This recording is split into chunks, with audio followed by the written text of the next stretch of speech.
The AGN would like to thank our sponsor, Wirecast. Wirecast software lets you produce professional-looking live events with just a camera, an internet connection, and a computer. Stream or record live internet shows, broadcast breaking news or sporting events, stream live concerts, transmit church services, corporate meetings, lectures, and much more. Wirecast, your webcasting presentation solution. Welcome to Araxis Global Network, the premier voice of objective reporting, covering the events that affect your world, your life, and your PlanetSide 2 news and information. We cover what it means to be a PlanetSide 2 fan. You love the game, you will love the AGN. We are your #1 source of all things PlanetSide 2, featuring spot-on and up-to-date updates. Yes, we said up-to-date updates that will promise to whet your appetite for PlanetSide 2 news. Will you find cutting-edge information as well as breaking news screenshots on AGN? Does a pole dancer have thighs that can crush your head? Yes. And now, introducing your distinguished hosts, your friends and fellow PlanetSide 2 groupies, Hamma and Marsman. Hello everybody, this is Hamma here from the Araxis Global Network. Welcome to another episode of PlanetSide 2 Squad Beacon. It's been a while since we've done one of these. It's good to be back on the air. We've got a great topic panel tonight. Topic panel, yes. A great panel of guests and a great list of topics tonight to talk about. I am joined here once again, as always, by Jennyboo. Hi everyone, how are you doing tonight? I want to give a shout out to Sergeant Hack, who is one of my loyal Twitch stream followers, who is at work watching Squad Beacon. Nice. So you have no reason not to be here, guys. Like a boss. And of course Clegg, he's famous. Oh, Clegg's here? You heard he's famous, right? He was on FNO? He was. Mm-hmm. He was. I didn't know Clegg was going to be here. Clegg is in the house. I'm not really sure if I can continue to do this show. I'm a little nervous now. I might fail, and I don't want to fail for him. Oh, God. I love Clegg. As I awkwardly stare off into the distance. I wanted you to text him during FNO last night and say, Clegg, I need you. I need you, Clegg. He'll know what that means. Yes, he will. All right, so anyway, even though that's a fun and exciting topic to talk about, I'm sure we'll get back on it again at some point. So I just wanted to talk a little bit about, so over the past couple of weeks, the PlanetSide 2 API has been released. And as a result, we have a whole bunch of awesome features up on PlanetSide Universe.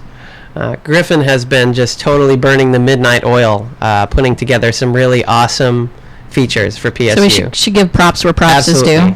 Thank you, Griffin, for all your hard work. Absolutely. Thanks, Griffin, for just kicking ass. We've got an awesome outfit database with customizable outfit pages so that you can actually put up a description of your outfit logo and all that stuff, and on that same page is your roster, and everything is listed right there.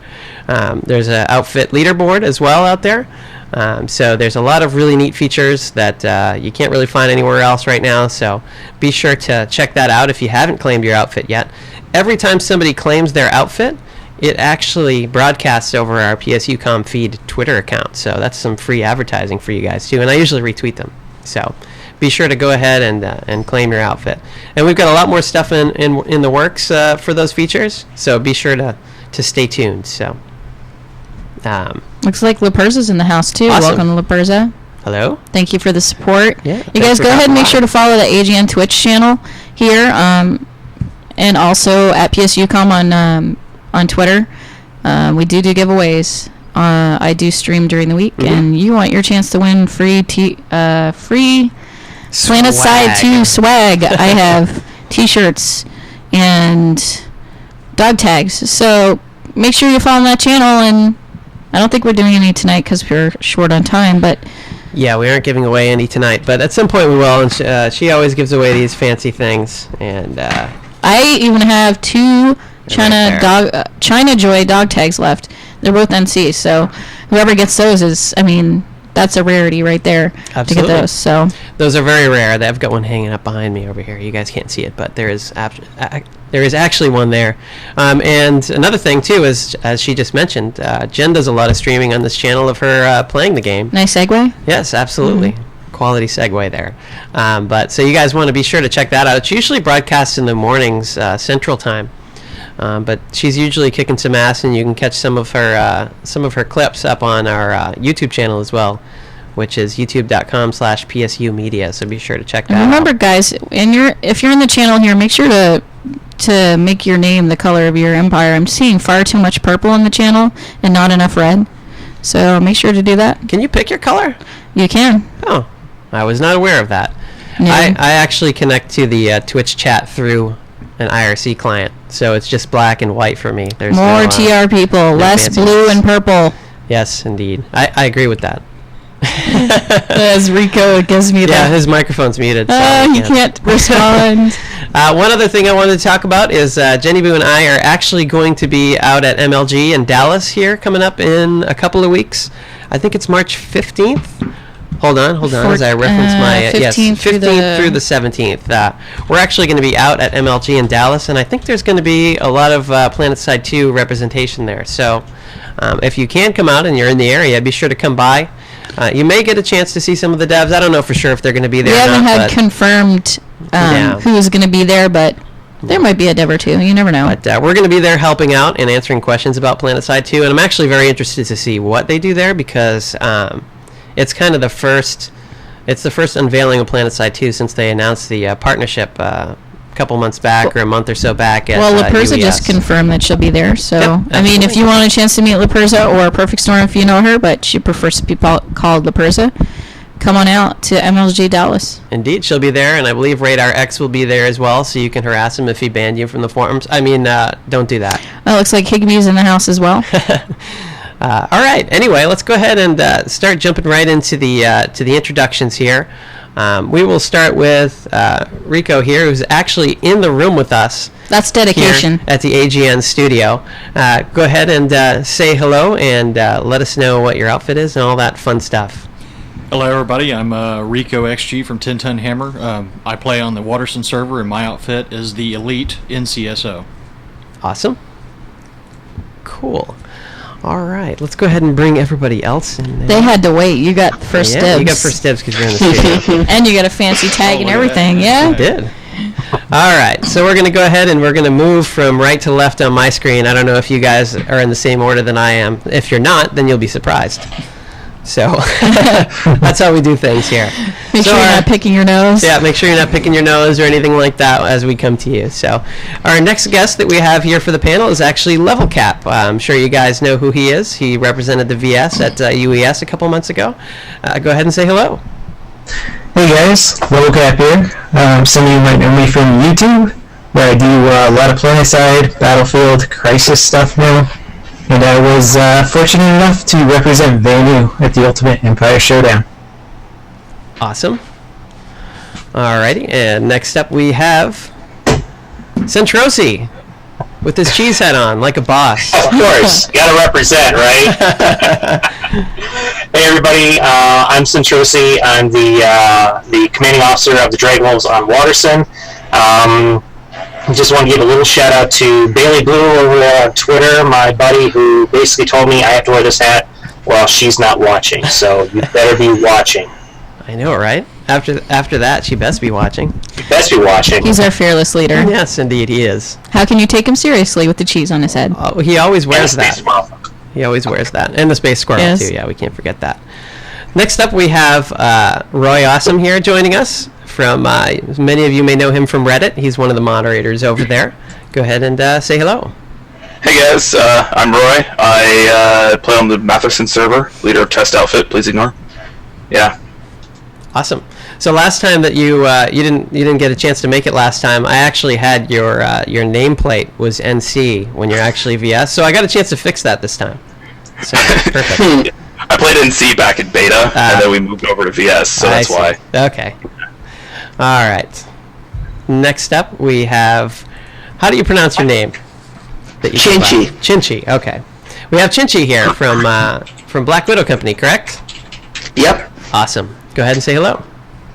I'm Chinchy from Black Widow Company. There's not really much to say about me. I'm dedicated medic on the TR side.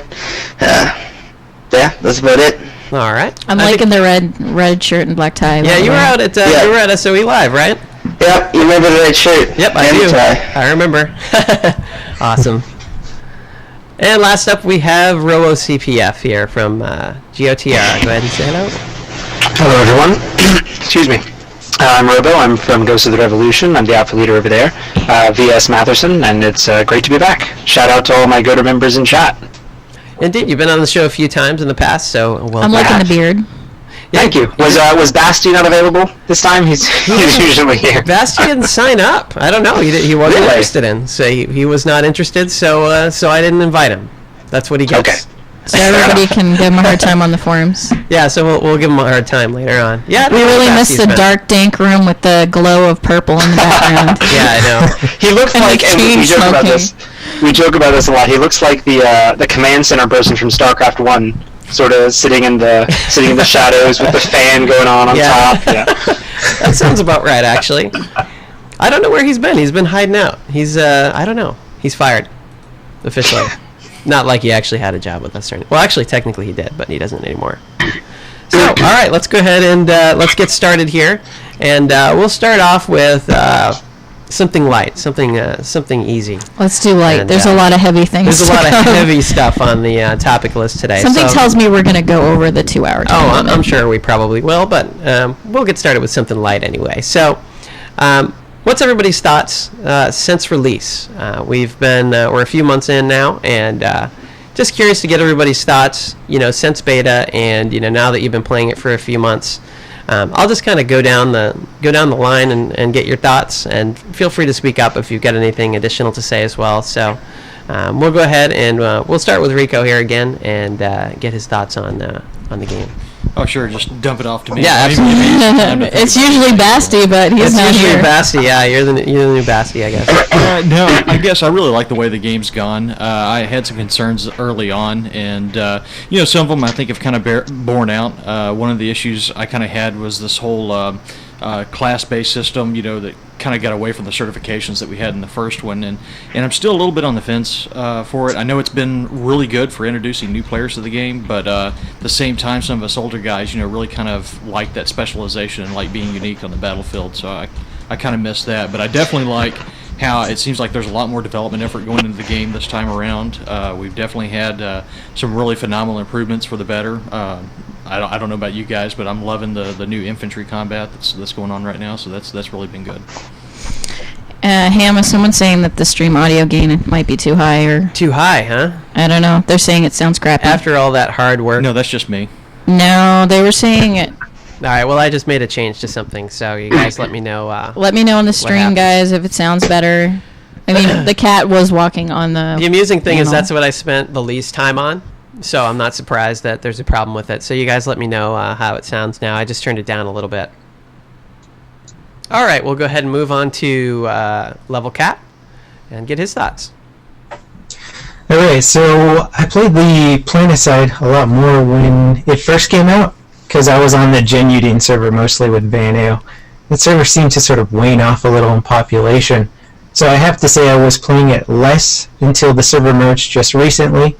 I tried it out a little bit, and I have to say I'm a little bit tired of Indar. I wish people would start fighting on other continents a bit more, so I hop on Indar, usually pop into a biolab, fight around a little bit, but then been playing it a little bit less nowadays, and I'm looking forward to some good metagame updates and some of the other changes that are coming in with the 6-month patch.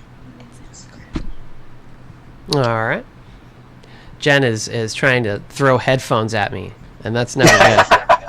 I'm not really sure what that means. Just let the next person go, and you can listen. Okay, all right. So let's see, who's next? Oh, so Sent, you're next, and you have to talk for a little bit longer, just simply because I have to be past headphones.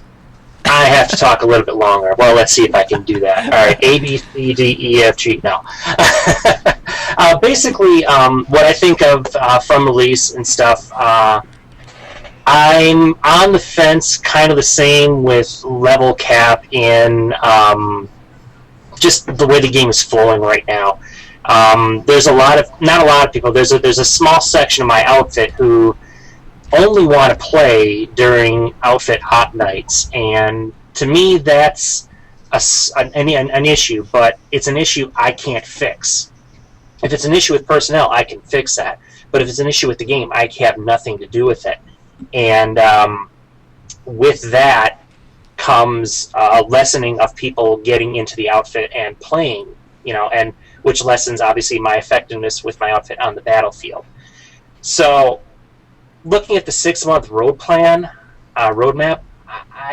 it's tough for me to have that great crystal ball and say everything's going to be okay, because quite frankly, I don't see everything being okay. I've got some issues. There's no metagame.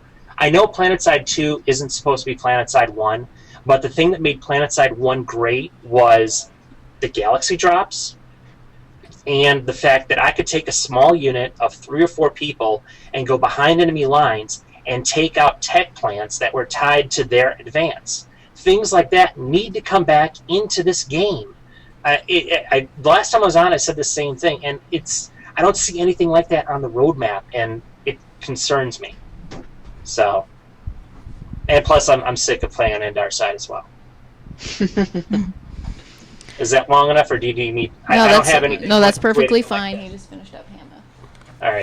All right. So I think it's going to sound better for everybody. Of course, we're not going to really be able to hear ourselves here in the studio now because of the changes I made, but it is what it is. It sounds like everybody else is getting a much better audio out in the in Streamland. So be sure to let us know in the chat if you're how you're feeling. So Sent had some very good points there that I agree with. We've talked about it a lot. So it's I have some very similar concerns along those lines. Of course you do. Of course. All right. So, who's next? Who is next? RoyAwesome is next. What are your thoughts? I don't know. I am really enjoying the game. I think it's really fun. I think there needs to be more continents because I am also getting tired of Endar side. Matherson got to the point where we were messaging other outfits on other factions. Like I was talking to Goon, I was talking to Tass, a bunch of the NC guys, and we were actually scheduling op events on other continents, so to fight each other. So I don't know. I liked the post merge. I've been playing. Like Friday was amazing. Matherson got locked. Like the entire server was full. It was really fun.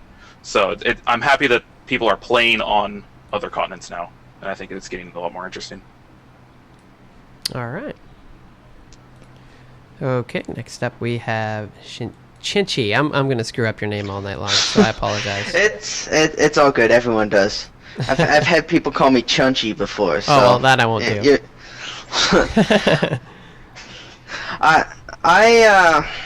I'm pretty much happy with the game so far.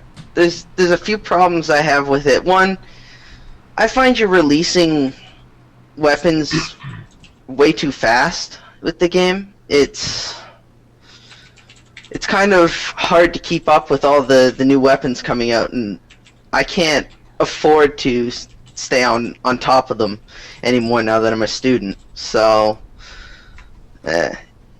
yeah, that and less Endar side. But the server merge, the server merge seems to have helped, and he was talking about Friday. That was a lot of fun. There was two whole continents were locked on all sides for a while there. That was good. So the server merge was needed, and I'm really looking forward to the Rumble seat and the Wraith attachment for the Flash. Let's just hope we can't use them at the same time. I'm actually looking forward to those as well. I've been playing Infiltrator quite a bit recently, and to the chagrin of a lot of people, I've been playing Infiltrator with an SMG because it's awesome.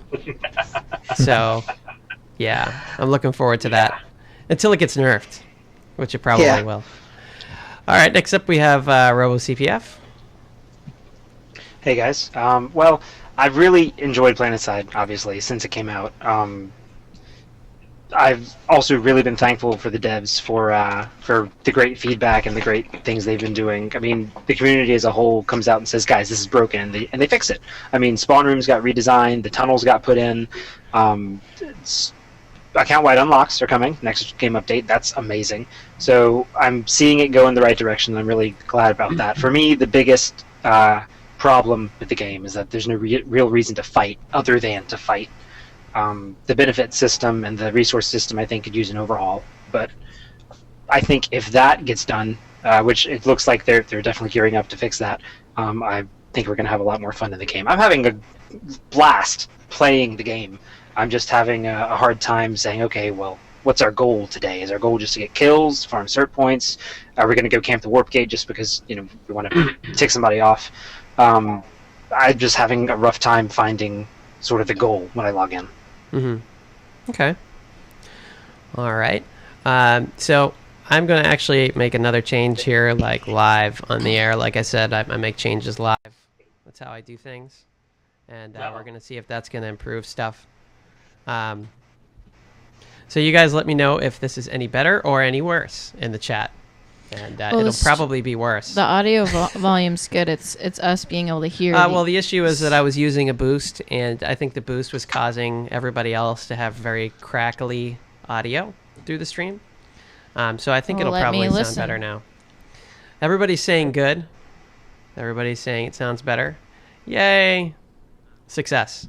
And I can actually hear myself a little bit more now here in the studio, which is good. You'd be a good eye doctor. I would? Clegg says it's good, so it must be good. You're asking if it's better or worse. They always do that That's when a good point. I go for my glasses. Yeah. Can you see this any better, or is it fuzzy? No, fortunately we don't have fuzzy. Although I could make the camera out of focus, and we could do that too. No? I hate those tests because it feels like I don't know is a bad answer. Yeah, I know. It's like sometimes you just can't tell. All right, guys. So we got 161 viewers so far.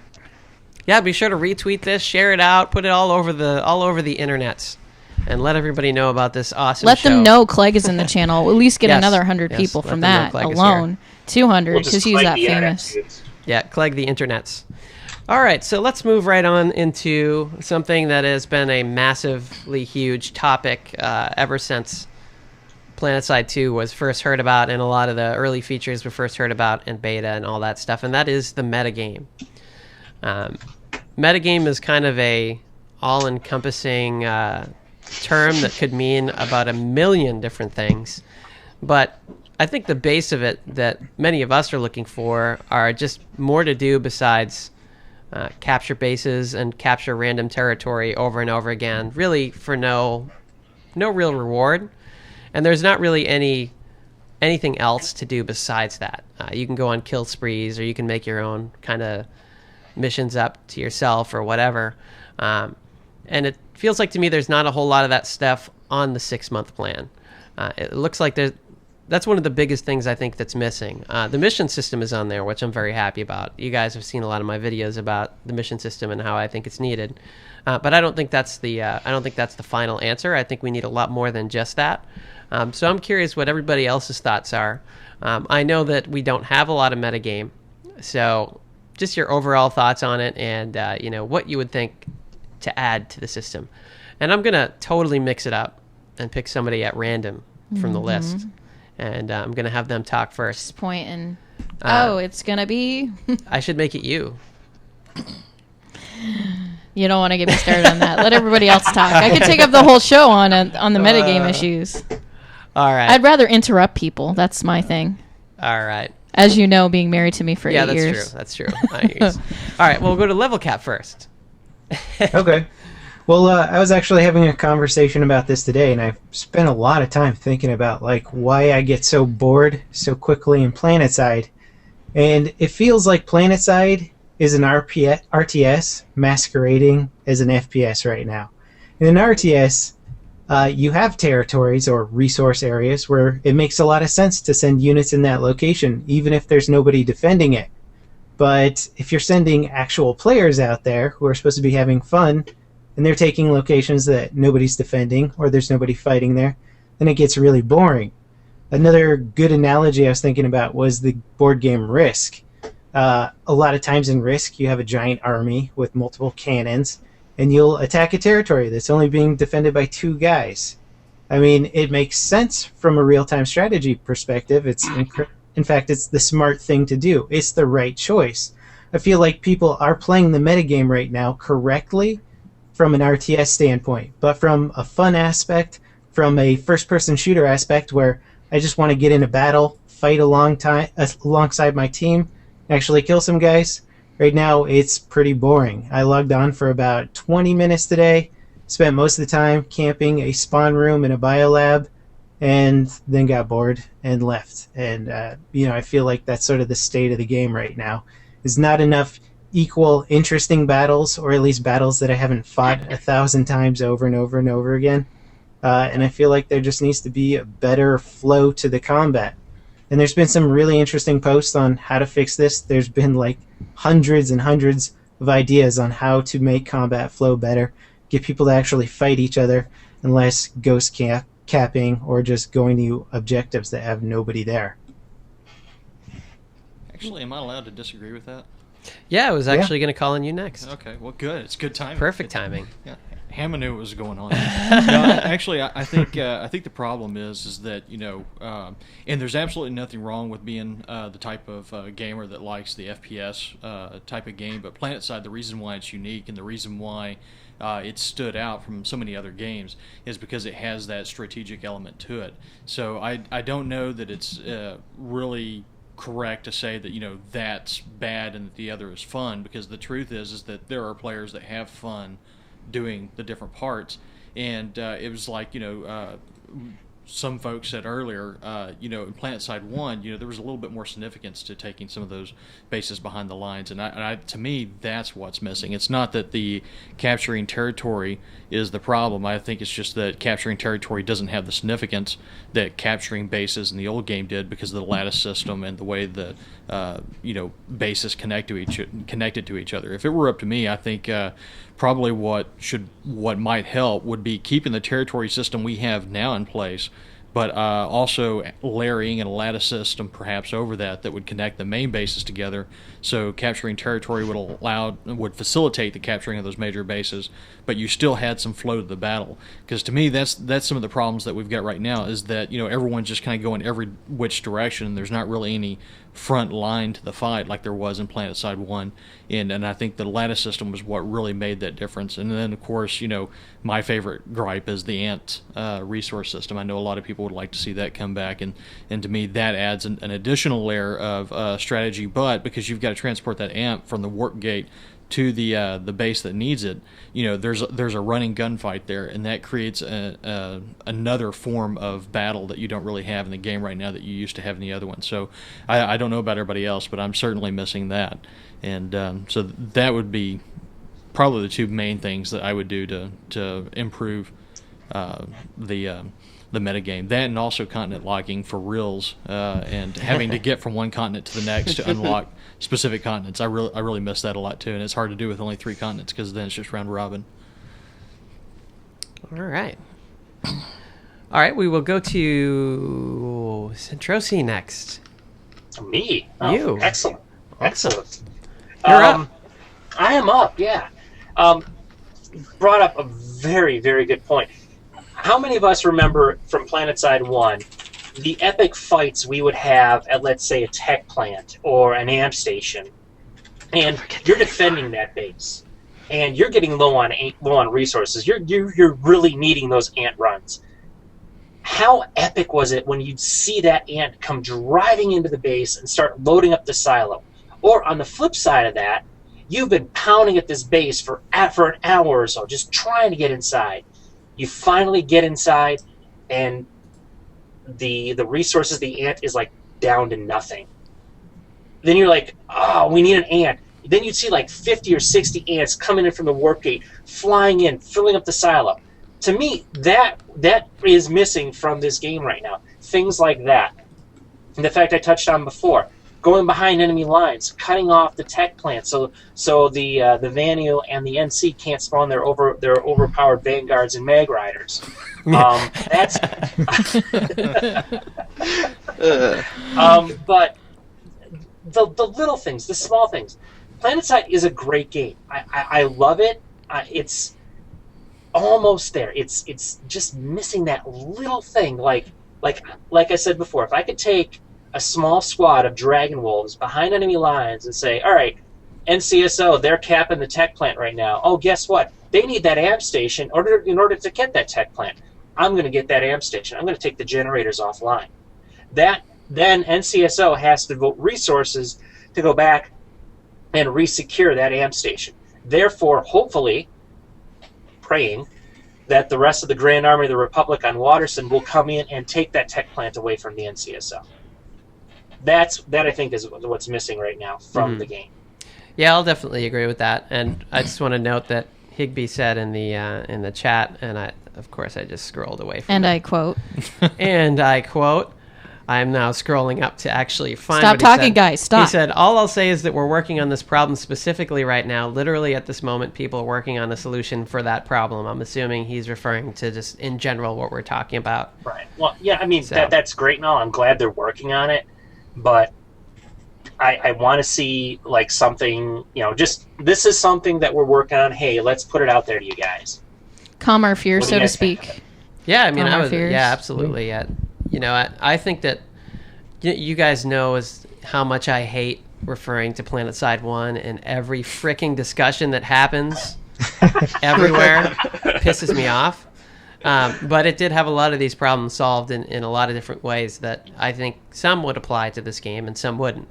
But I do think ants and generators and things like that allow you to disable bases in ways that are not capturing them are pretty big things that could be easily, or maybe not easily, but at least somewhat put into PlanetSide 2 in some form or fashion, because you could do those things and take a base away from somebody without actually having to bring in a bunch of guys and capture the thing. So I do think a lot of the answers are already out there as to how to fix at least some of these problems. And there's probably a lot more neat things that we could actually do with this game that they didn't do with the first one. So Yeah, I really like to see it, to be honest. I play a lot. I don't know, I've logged probably 100 hours between all three of my characters. And I guess that's not a lot to some people, but that's a lot to me. And there are days right now I don't want to log on to PlanetSide and do the same old things.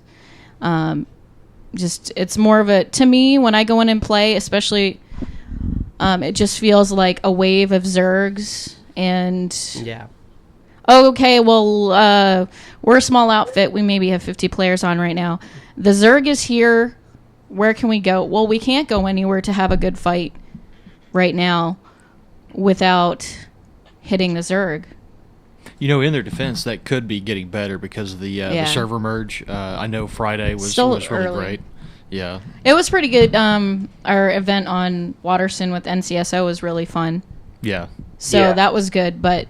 I mean, to me, there's because you killed all my guys. That's the only reason you I killed all your guys, but I killed a few myself. To me, it feels more... I know it's an MMO FPS, but it feels more like a solo... it's meant to gear towards more solo play and not group aspect, which is what we all loved about PlanetSide. It wasn't... I mean, in PlanetSide 1, you could go out and you could get the kill streaks. You're banned from this channel forever. you could go out and get the kill streaks, and you can do that in PlanetSide right now. But what we all loved about PlanetSide, the original PlanetSide, and I'm not going to say one because it's PlanetSide in general, is we love the big tactical gameplays. Yeah. And knowing, personally loved leeching the resources from the bases, draining that. NTU silo. Like Sentrosi was saying, it's the special operations portion of it that you it's really hard to do now. I mean, you can go behind the lines and you can back cap terminals, and you can blow up turrets and stuff like that. But at the end of the day, what have you really accomplished? At the best I've seen is or some resecure. You don't even get anything Yeah. for resecuring. Right, you get nothing for resecure, which boggles my mind. I mean, what makes me want to go and resecure that base when I could just wait for it to flip and go back and decimate the small group and farm them while I'm waiting for it to flip over and get my 500 or 600 points? What makes me want to go back there? Nothing. So you say you're working on it, but give us a little crumb. Yeah, absolutely. Because I'm concerned, and I play, and I support, and I love PlanetSide, obviously, but I'm getting disheartened as a player. And we, the community helped out with a lot of really neat things early on before we even freaking saw the game. So it would be awesome to take part in some of the discussions, early on, even in release. to help some of that stuff. I just want to touch on a couple more things. And right before now, we, also move on. resources are like not in. You Well, know, yeah, they're nothing. non-existent. She's interrupting me. Sorry. See, she's, I like to do that. she's living I'm up to allowed. Exactly what she I'm said an she was gonna 8-year vet in this marriage. That's true. Oh, geez. I'm pulling the 8-year card. Yeah. The gauntlet has been thrown down. I was just going to say, you mentioned, LevelCap mentioned the RTS type of thing, and that actually kind of holds true with a lot of the stuff that we run ops-wise, is Sentrosi or whoever's running an op is actually standing in a warp gate, just looking at the map and calling out orders. We actually don't necessarily go and participate in the fight if you're running the op, which is kind of sucks for the person. Boring. The person that's standing there in the warp gate. It's 50-50, I guess. It's not that boring per se, because at least when I lead the op, it's like, okay, I'm sending my troops in to do something. I'm giving them a short-term goal, which hopefully has a long-term benefit. You know, to me that's fun for me. Now with the alliance we joined on Waterson, splitting between our TeamSpeak channel and their TeamSpeak, it almost behooves you to literally sit in the warp gate and flip between the two TeamSpeak channels. Mm-hmm. Yeah. So I had a similar experience on Matheson last night, where I was coordinating with like 3 or 4 outfits, and basically they just threw me in asunder and drove me around to the different bases as they were capping, so I could experience. Oh, jeez. Why didn't you guys do that for me last night? Busted. I suggested it. Nice. I suggested it. Everybody said no. I don't know. I think Sent liked the whole commanding multiple squads. I think he was getting a little bit of a leader stiffy there.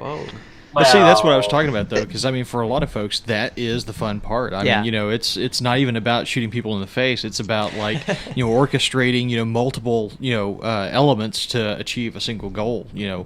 And it gets, that's the great thing about PlanetSide, is it even gets more complex, because you've got armor elements, you've got, you know, light, fast-moving elements, you've got the air elements, you've got, you know, all the different pieces, and they've all got to work together if you're going to succeed. The engineers with the deployable mines that deploy instantly. I am against that. No, let's not talk about that right now. Oh my God, there's like a 700-page thread on PSU about that.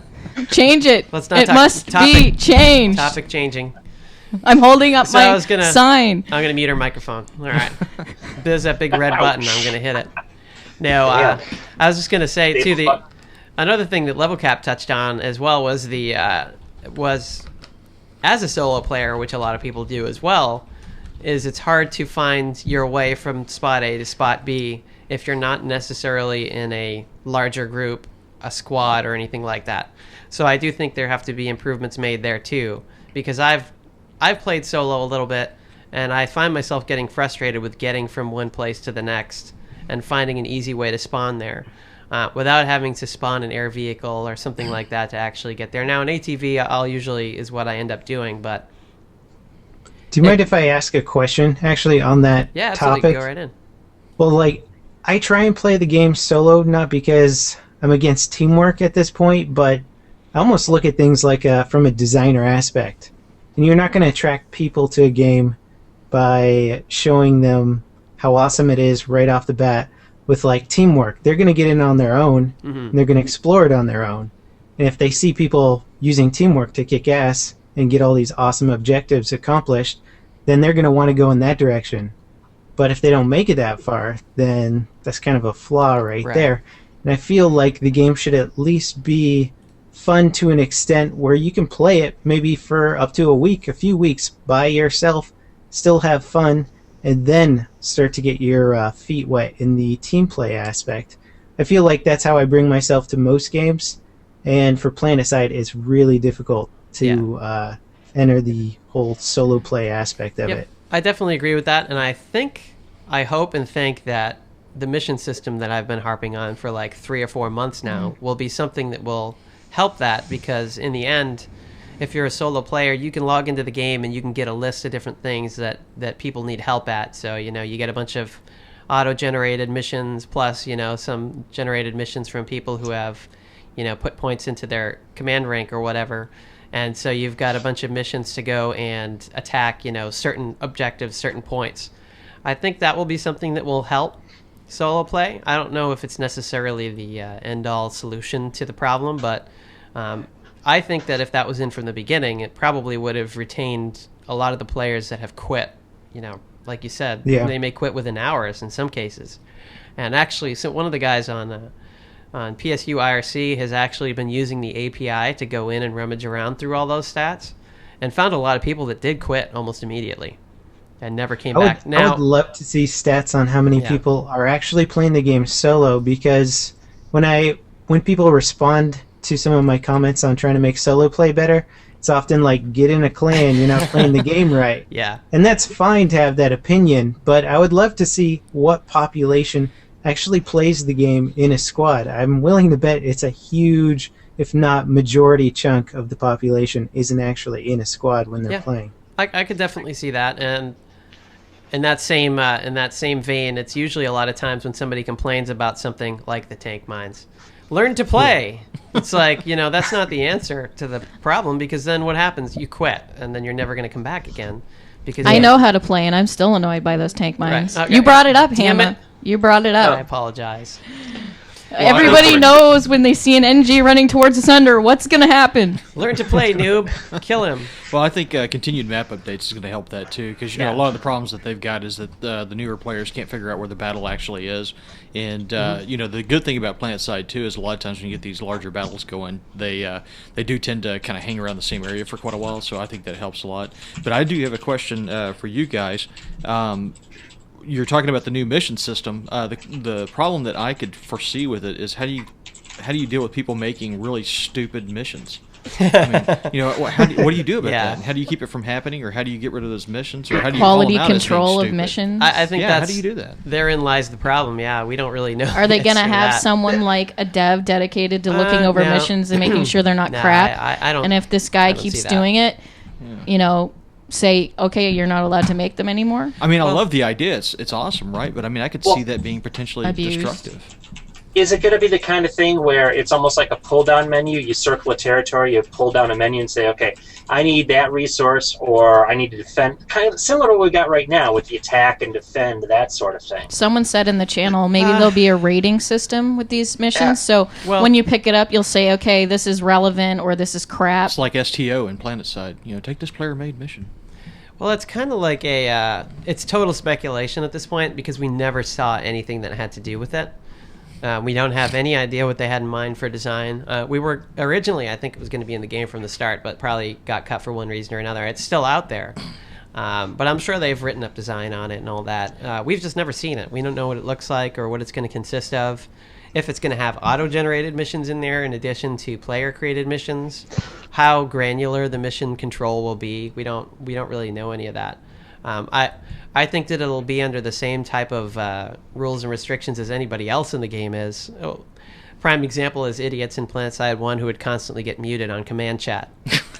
So I'm sure that would probably happen in PlanetSide 2 with the mission system. So I would certainly happened in command chat. Yeah, it definitely happened in command chat. So I would hope that there's some controls over it. And SOE they have a huge CS staff that's watching all this stuff. So I'm hoping that it'll be something that's watched pretty closely when they. Well, yeah, but what do? Turn around and say, I'm sorry, you're too stupid to have access to this. Exactly. Sure.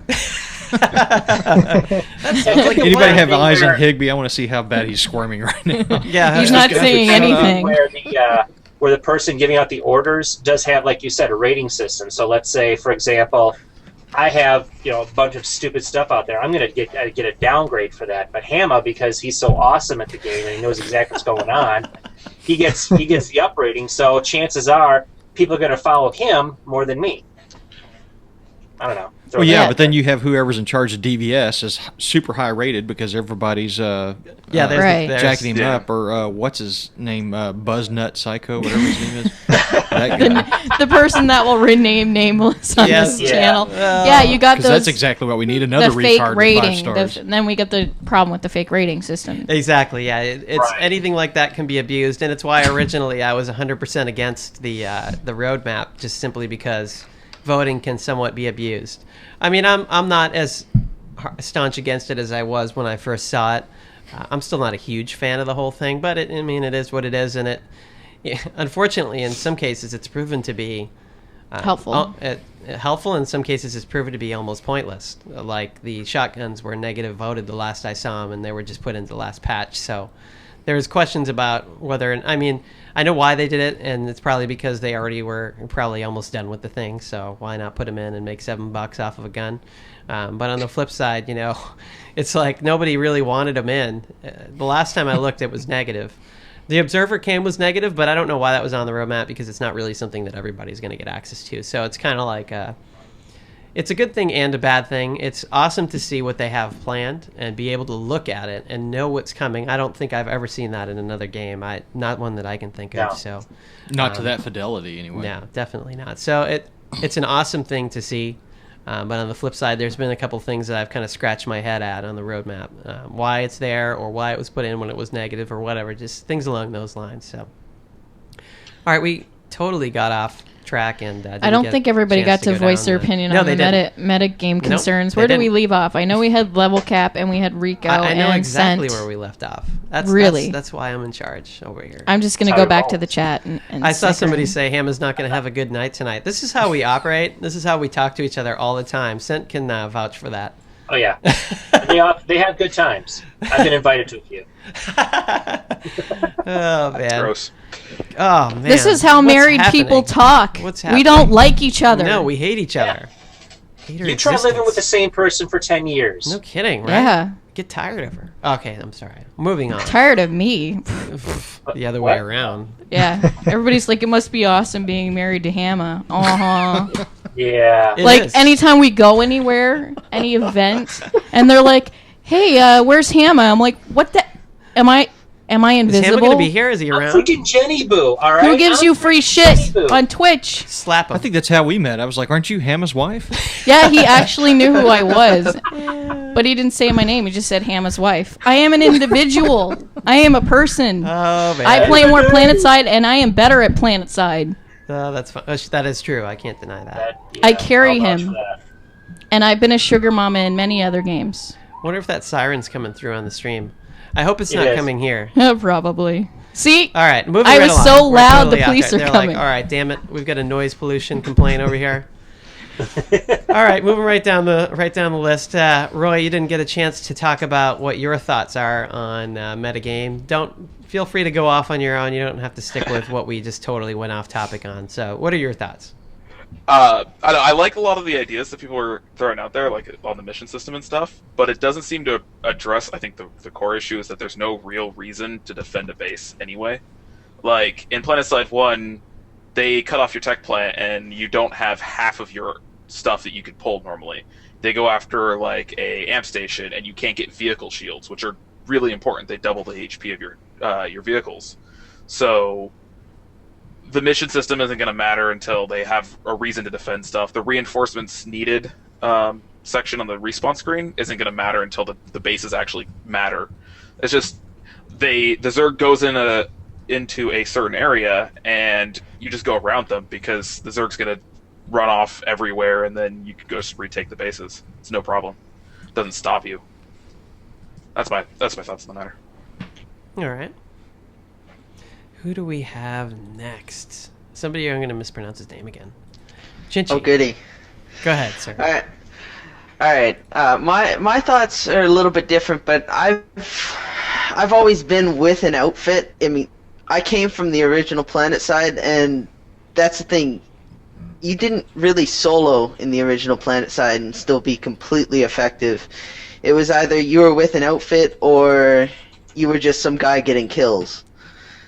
And for that, I know. But for that, my opinion might be a little bit jaded. So, I haven't had much of an issue with metagame, mostly because my outfit has essentially created it for me. So, but I think we need more vehicles linked to the tech plant. We need NTU runs, definitely. At least we can all agree on that one. And maybe a mission system. I mean, the current system we have right now doesn't really.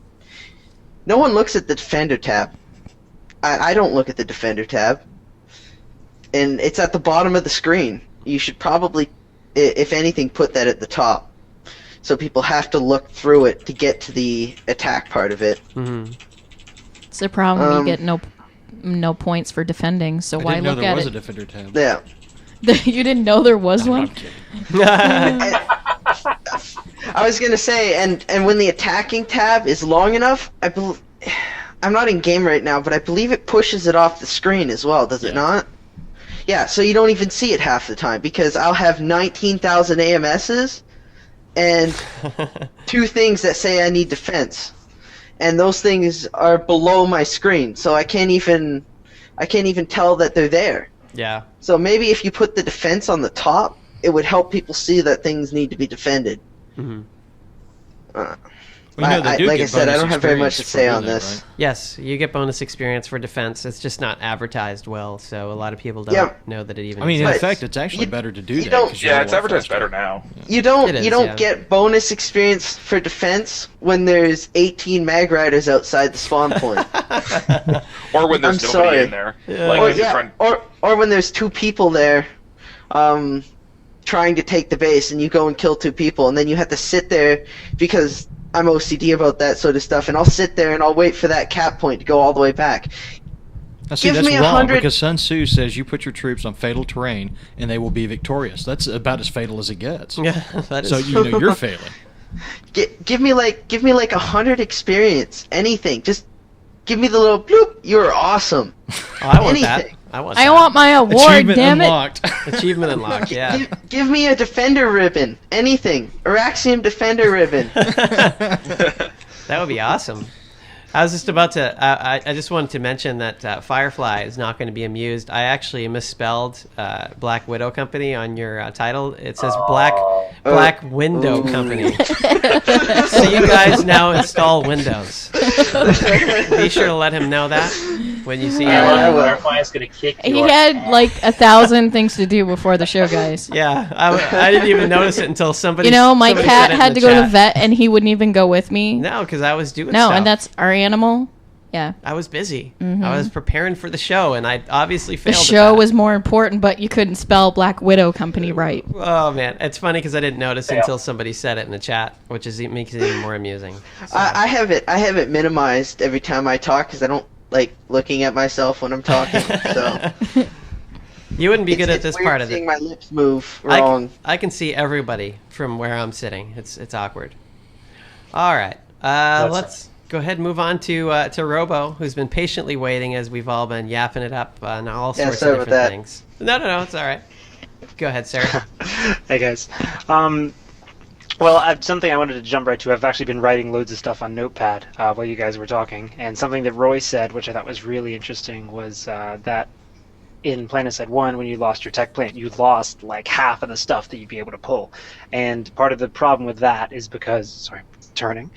Strange. Part of the reason is because there are less vehicles. We use a chassis system in PlanetSide 2 where you have one vehicle and then you just upgrade it. So maybe you could do something similar and you have to use you have to have a tech plant in order to use advanced weapons and advanced vehicles. Imagine if so you don't have tech plant, no rocket pods. No rocket pods, done. No AP, no AT, no heat, nothing. You've just got your default lightning, your default mosquito, whatever. You don't have a tech plant. When you get your tech plant, surprise, rocket pods, heavy tank shells, people would fight over that base. I would. And also something I wanted to point out, I see a lot of people talking about the benefits in the chat here. I think the benefits could be changed. What benefits? Yeah, exactly. And so something I've written on my notepad here, 100% capturable territory is a really hard requirement to have. It's either really, really difficult or it's really easy. So you're either going to steamroll it or it's going to be a really heavy fight, and then you're not going to hold it. So something better than that, I think, if there was like a 75% maybe you could do, then it'd be able to be fought over. The AM station has heat reduction when you capture it. I like that because it encourages defense and it gives you a defensive bonus, but instead of heat reduction, what about making the default turrets weaker and then giving them tank cannons or flat cannons if you own an amp station? Sort of like the upgrade in PlanetSide 1, but it's a little bit different. continental benefits aren't being fought over. They aren't significant. They aren't needed by anyone. I mean, I enjoy having a discount on my AMS when I pull it when I have Esamir, but that's really it for me. I'm more of an infantry player. None of it matters. A little bit of a bonus or a discount on my revive grenades. That's nice, but not something I'm gonna be torn about if the other empires have it. You could do lots of other things for benefits. You could do a reduced drop pod timer, or you could make the ammo supply towers and the ammo supply pads, make those repair your vehicles instead, or do both. Allow players to spawn maxes at spawn beacons, or squad beacons maybe, if you have this facility. I don't know. There's a lot of different really neat ideas that people have had that might want to be taken into account.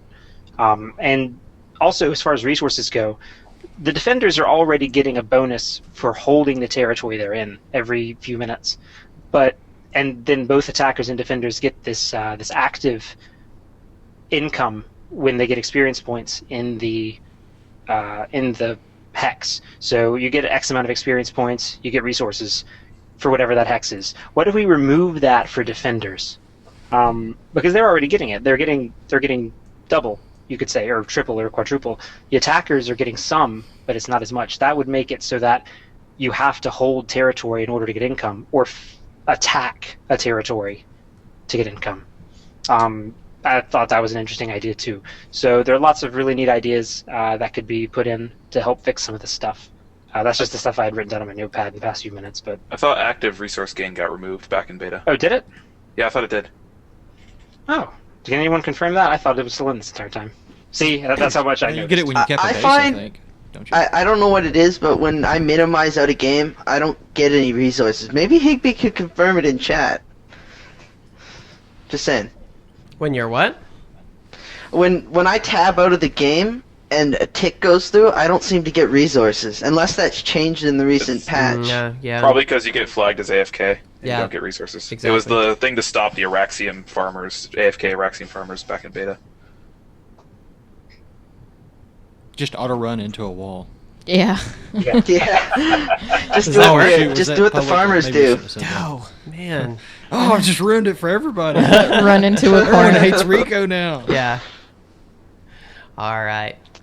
No, I like a lot of those ideas that were brought up. Like, if you take the tech, you can't get stuff to take out, like, all the heavy hitting stuff for tank busting or something Oh, yeah, to that that's effect. smart. I like that.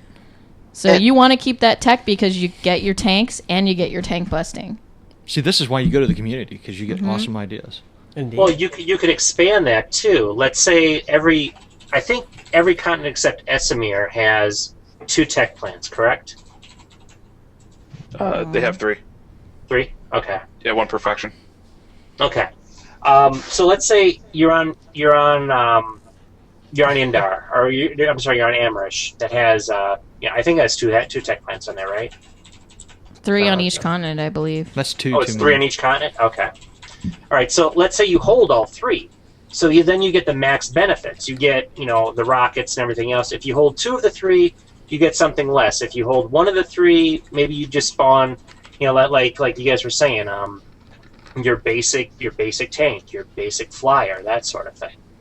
And if you own none of them, you can spawn back at the warp gate and get your stuff. That's it. I don't know. Throwing it out there. They could go even farther than that and say when they do continent locks and they have a fourth or fifth continent in the game, you can't even use the warp gate to spawn the vehicle on that continent until you have the tech plant. I mean, just like the original PlanetSide, you had to bring it from Sanctuary. Yeah, that was kind of hard to do though, because they're not going to do sanctuaries. Yeah. So I do like that idea, but on the flip side, then that means you have no way to get it on. yeah, there. and then how do you push out? Unless, Right. but one of the things They said they're linking They said they're linking eventually. I was about to say that one of the Apparently. things on the roadmap was the ability to bring vehicles between continents. So once that's put in, then I can totally see that change being made. I would hope that they would make that sort of change anyway. See, that's what they need, because you remember back in the day, like, you could lock a continent down to the point where no one had a access to it whatsoever. So you actually had to capture territory on another continent just to eventually get access to the one you actually want. To the warp gate to actually get on. Of course, it's kind of hard to do now because we've only got 3 continents, but the idea would be that eventually we have a lot more continents than that, and then, there's where the strategic element comes in. I think if they really had a problem, and I know why they did it, I'm not arguing with SOE about it because, they know what they're doing, but, that was one of the things I was really disappointed in, is that we only got 3 continents. I mean, we had a lot more than that when PlanetSide 1 launched, and obviously even more than that by the time they were done, not counting those retarded caverns. So I think that's what we're going to miss. One thing about core combat, though, was if you weren't watching out and a cavern became unlocked, that's where the enemy was coming from. So that added another strategic element to the game. Oh, don't go there. There was no redeeming value to core combat No, whatsoever. Actually, I like that one. I thought that one was really good. Because it forced you. It was very rapid changes. They happened every 8 hours or so. They rotated, and they rotated in and out. They were I think it was every 2 hours there was a rotation. So it changed up the battlefield. It changed up the paths you could attack through quickly. In every 2 hours there was a different continent that was linked that could go to somewhere else. It made the fights way more dynamic. I didn't particularly hate anything about core combat, even the BFR. I wasn't a fan of them, obviously. Get out! I'm just kidding. You're all fired. I didn't hate it, and I loved the caves. I'm one of those few people that actually enjoyed them. So I know, right? and it was great. It changed stuff up when you've been playing the game for so long, and you're on the same continent. It's nice to have a change up and play in the caves, but that's a whole another thing. You were afraid of it. Let's Welcome move to on. PlanetSide 1, the old school edition of PlanetSide Universe. Oh God, my ears are bleeding. Oh man. So does anybody else have any closing thoughts or additional thoughts on metagame? Wow. Oh, actually, I've got something. I think it seems like armor is way too easy to get out, and then when you do, one of the things we were talking earlier about some of the fighting on Waterson last night, and Jenny and Hammer and the CDL guys were really thumping some of my NCSO buddies around, and but before that, I mean, they took out tons of armor, and we do that all the time. We'll get to the warp gate and we'll just take out swaths of armor, which that should have some sort of impact on the battle as a whole, and it seems like it never does. You'll take out 20-30 tanks, and then next thing you know, you turn around and here it comes 50 more. 50 more. Mm-hmm. And it's like that's just nuts. I really would like to see something done to make anti-armor and anti-aircraft work a lot more effective.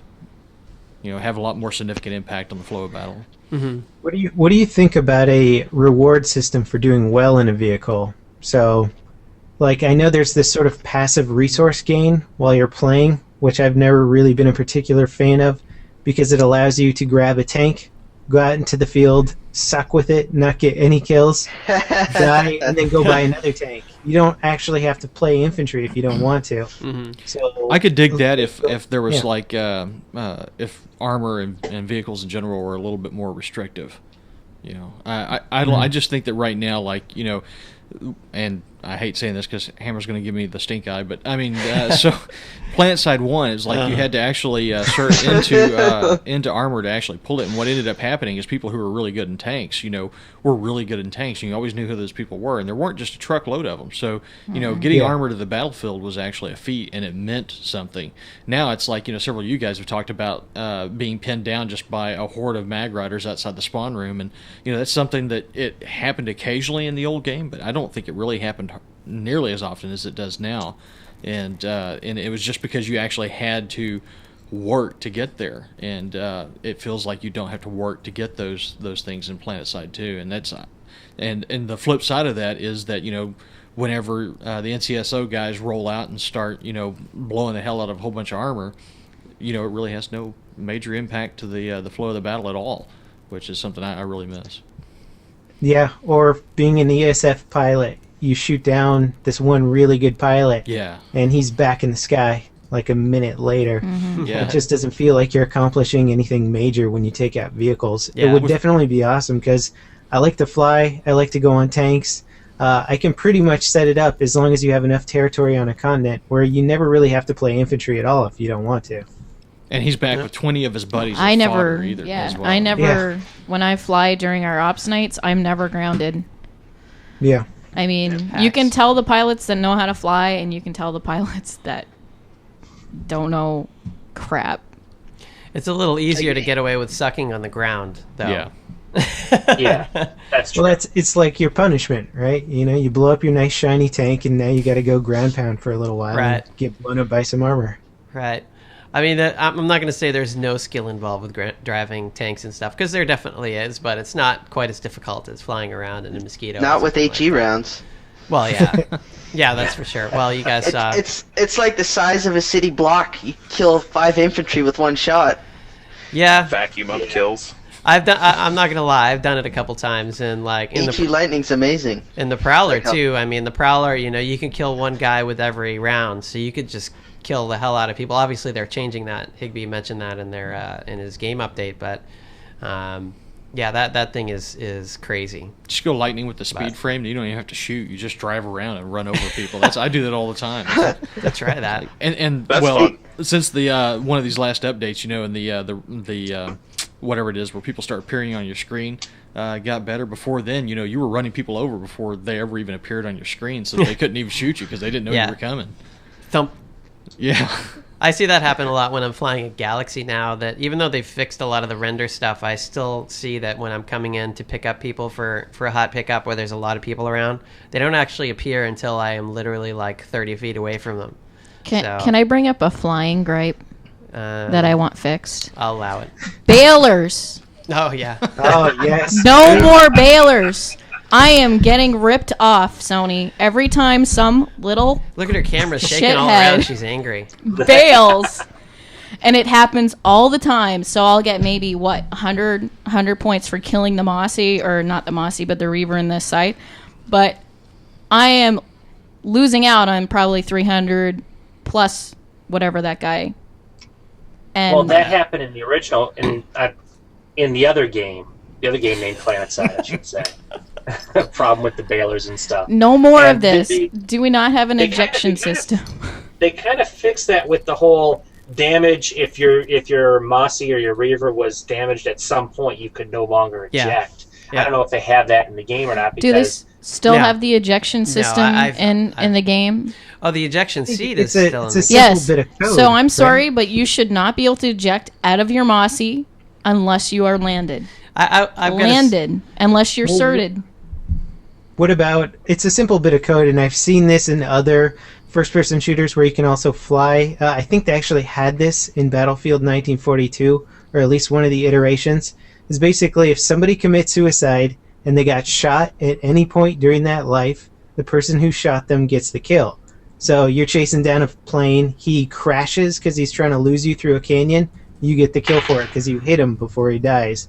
Or he bails out, hits the ground, you get the kill for it because you caused him to bail out. Yeah, last hit gets the. But a gets lot the of these points, so- people that are bailing are becoming so good at bailing.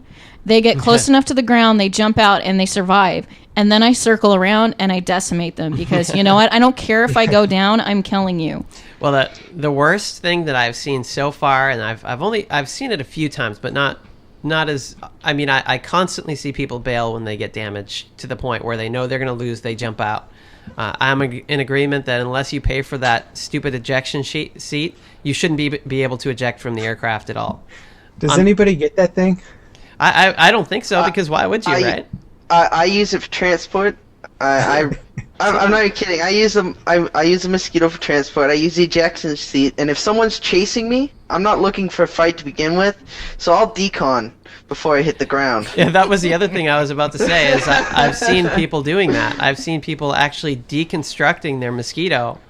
Or not man. Mosquito, because if I'm team, Well, if I'm killing a Mosquito, if then I'm you're team killing, but- infantry or ground, you're gonna get the kill on the tank and usually the driver. But if you're exclusively flying, and this is for my ATAX unit, which is our air unit, and Dragon Wolves, and this happens probably 60% of the time, you'll have a bailer. You're out. Okay, so you get the kill on the vehicle, but you do not get the kill because the guy suicides. So you don't get your points for working hard to dogfight. And he's, oh crap, I'm losing, so I'm going to jump out of my Mossy or whatever vehicle he's flying in. I think it's crap and it needs to be changed. And I'm mad. I agree. At least I spec'd into the ejection seat. Yeah, nobody does that. Doesn't that replace flares or something like that? I don't Yes, fly. it does. It does. But why would you do that?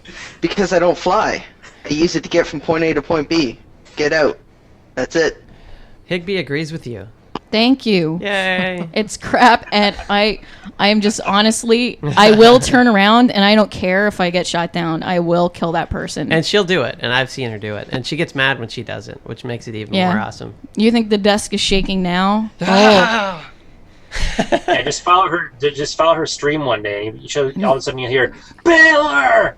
Her microphone is crackling because she's yelling so loud. I'm yelling so screen. loud and praying to God my mother isn't watching because she taught me better not to swear.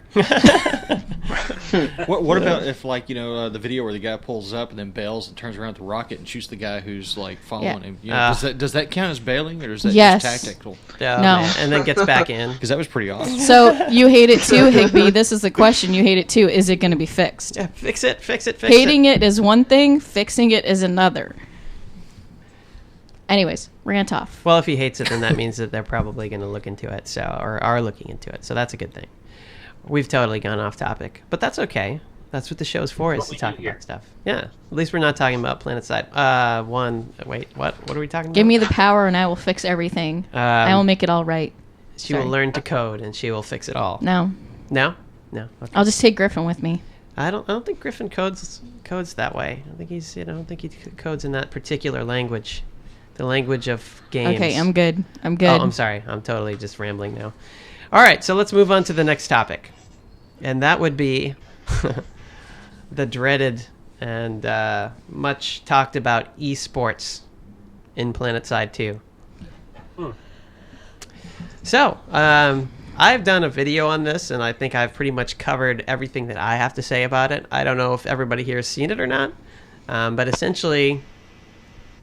I am not against esports per se in PlanetSide 2. Obviously, at this point, there's been an agreement made with MLG, and so, whatever we say in here doesn't really make a whole lot of difference. But on the flip side, the way that it's implemented, when they finally do implement it, is something that we probably still have a little bit of influence over, at least the thought process of it. And I personally think that the observer fly mode type of view of an arena type thing, not an arena, but the observer view of the actual game happening, I think has much more potential to be a huge following than an individual competition between outfits. Like commentating yes. sort of deal. So flying around the battlefield, very much similar to what FNO does. And, saying, hey, on this night, these two outfits or these two empires are going to go against each other or go for this one specific base or whatever on this specific continent. And then you've got a couple And then people, you have a host like LevelCap, for instance. Exactly. You've got a host on there, and they're commentating, even a group of people commentating about what's going on and flying around in the observer cam view and just taking shots of the different things that are happening. Following some of the different offensives that are occurring and showing some of the cool fights that are happening. I actually think that has a much bigger potential than we're going to put outfit versus outfit in a small, instanced base where this stuff is going to happen. I mean, that has some potential, but I don't really like that personally. I would much rather see a more grand-scaled esport. Now, obviously, you have... Well, if you do competition, then you have to really monitor who you're giving these cameras to and who can be trusted with these things, because like any video game, it can be abused. Oh yeah, for sure. Well, I mean, and anything that is broken will be abused. Oh well, yeah. I mean, people love to abuse bugs and stuff, but I mean, that's how I feel about it. We've talked about this ad nauseum on this show, especially pre-release, because it had been discussed here and there pre-release as well. It's something that strikes a chord with a lot of PlanetSide players. especially PlanetSide vets that don't. They saw the outfit wars or whatever they were called back in the day, and they were like, really, like this again? So I'm curious to hear what everybody's thoughts are on it, and I will start from the opposite direction here, and I will let Robo go first because he always has to sit there and wait patiently while we all yell at each other here on the stream. So go ahead, Robo. What are your thoughts on esports PlanetSide 2? That's a difficult one. I've had a lot of discussions with my alpha members about that, and I mean, I don't know. I play League of Legends. I've played StarCraft 2. I'm not good at either of them. And I think I agree with you. As far as an arena type setting goes, that's not going to work really. I mean, I like the idea of weight classes. The developers are talking about weight classes of outfits, so you don't have a very small outfit, against a huge outfit. I mean, they're going to get swarmed. It's not fair. There's no way they could win. But on the other hand, if you said, okay, well, this larger outfit, you guys have to play with the same amount of people that the smaller outfit brings, that's not fair to the large guys. I like your idea of it being a spectator sport, of it just this huge mauling of each other, and then the commanders in the background are directing their troops which way to go, and whoever has the better tactical knowledge and skill wins. But if it's the entire empire, then how do outfits sort of become leaders on the board, so to speak? How do you know who's the best? Then we get back to what LevelCap was saying about it being an RTS. Well, yeah, the commanders are doing an awesome job.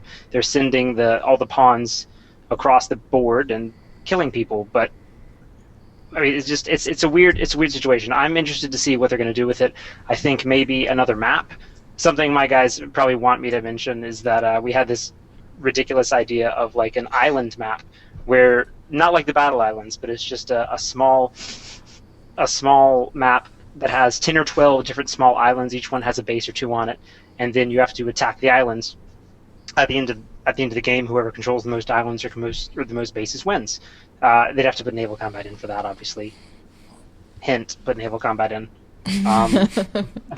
Yes, definitely put naval combat in. Shameless plug.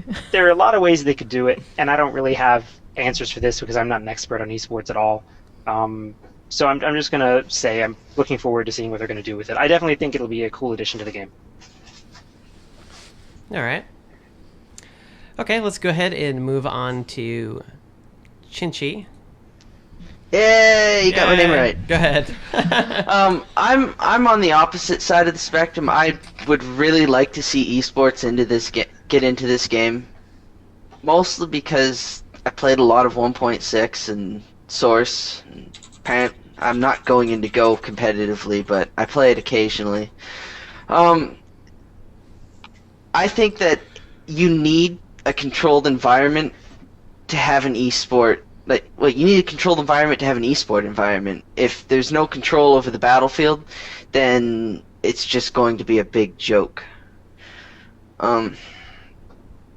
There can be multiple outfits fighting on different sides. They could even have an entire continent. Like, they could have a really big weight class where they just set aside an entire continent to do the battle, and they could literally have 5 or 6 giant outfits on each side. So it doesn't necessarily have to be small scale when they say instanced. I don't really have much more on it. Okay. That's Sorry. No, that's fine. All right, Roy, what are your thoughts? I don't know. Like, I can see... I like the idea of esports. I think that PlanetSide 2 is a very fun game in small-scale combat. Like, if you have 12v12 or 24v24 fights, they're actually really fun. Enemy squads detected is my favorite type of fight on the map. So it'd be really interesting to see if SOE could make like some levels that were specifically tailored to these 24v24 fights, and then put a squad, like you have each outfit fields a team, and you put those teams onto a battlefield, and you just have these like little duel things. That'd actually be kind of fun. I think that would work probably the best. You'd have to build levels for it, which, I mean, we're still waiting on Hassan and stuff like that. So if you put the level design team on making like arena fights, that's gonna just get Malone to make it. Yeah, like VR training kind of style size maps. I think that would just be it would be really interesting to play, and I would really enjoy doing that, honestly. All right. Sentrosi. eSports. I'm an old guy. I'm married with 2 kids. I enjoy the game PlanetSide. I enjoy the camaraderie. I enjoy my outfit. I enjoy my empire. I enjoy all this stuff. I'm on the fence with esports.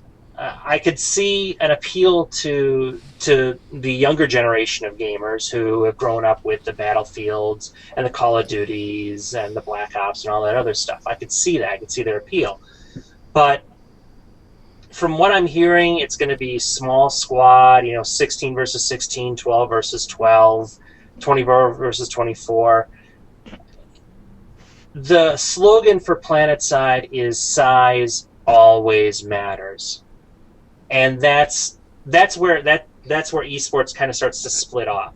You can't have esports in PlanetSide without it being big.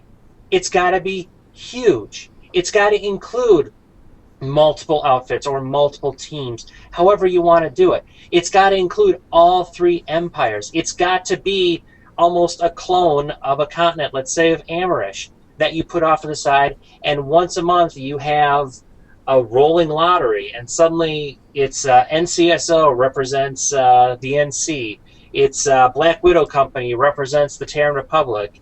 It's Goder representing the Vantage Sovereignty. Here's the situation. Here's the map, and go. And it becomes like what we did a couple weeks ago with I forgot the name of it off the top of my head. Goes with being old. Yes, yes, exactly. Yeah, it's part of getting old, exactly. Ultimate Empire Showdown? The Empire Showdown, exactly. That's what it becomes. It becomes a big, huge thing. MLG could definitely support this. It could definitely put this out there. And I think if you do that, you'll gain a lot more people wanting to play the game. And so instead of it's like someone fretting over 16 versus 16 map, it becomes Empire versus Empire versus Empire fretting over Amerish for one weekend or for 24 hours or however long you want it to go. But if you do small squad operations, you're not going to pull in the viewers, I don't think. Mm-hmm. That's my opinion. That makes sense. All right, LevelCap. Well, I actually like that a lot, what you just said. It makes sense to me because what I've always known esports to be, and what I think at its heart esports is, I don't know if PlanetSide could ever fit this mold, are players that can play a game enough so that they can either get paid to do it full time, or people that you can focus on, and sort of like athletes. I watch StarCraft, I watch a little bit of League of Legends, I've watched Counter-Strike, I've even watched Battlefield esports, and you get to know the players individually. You get to know how they play, you get excited when rivals face off against each other, and I frankly just don't see that happening with PlanetSide unless you take the game and you try and shrink it into some sort of small arena.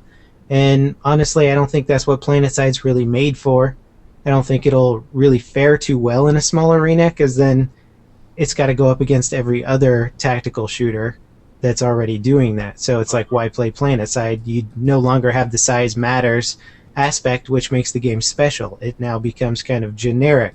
So I have a feeling that the esports aspect of it will actually be huge, and I think that the whole esports title is just going to it's probably going to get redefined. It's not going to be what people think of as esports. It's probably going to be on the scale that is so large where hacking and stuff, even if there was like a hacker or a cheater, isn't going to be a huge deal, because when it's hundreds and hundreds of players going up against hundreds and hundreds of other players, one guy aimbotting or something like that won't be quite as severe, and I'm sure they'll have admins looking after it, but I think it is going to be huge. Otherwise, they just don't have anything.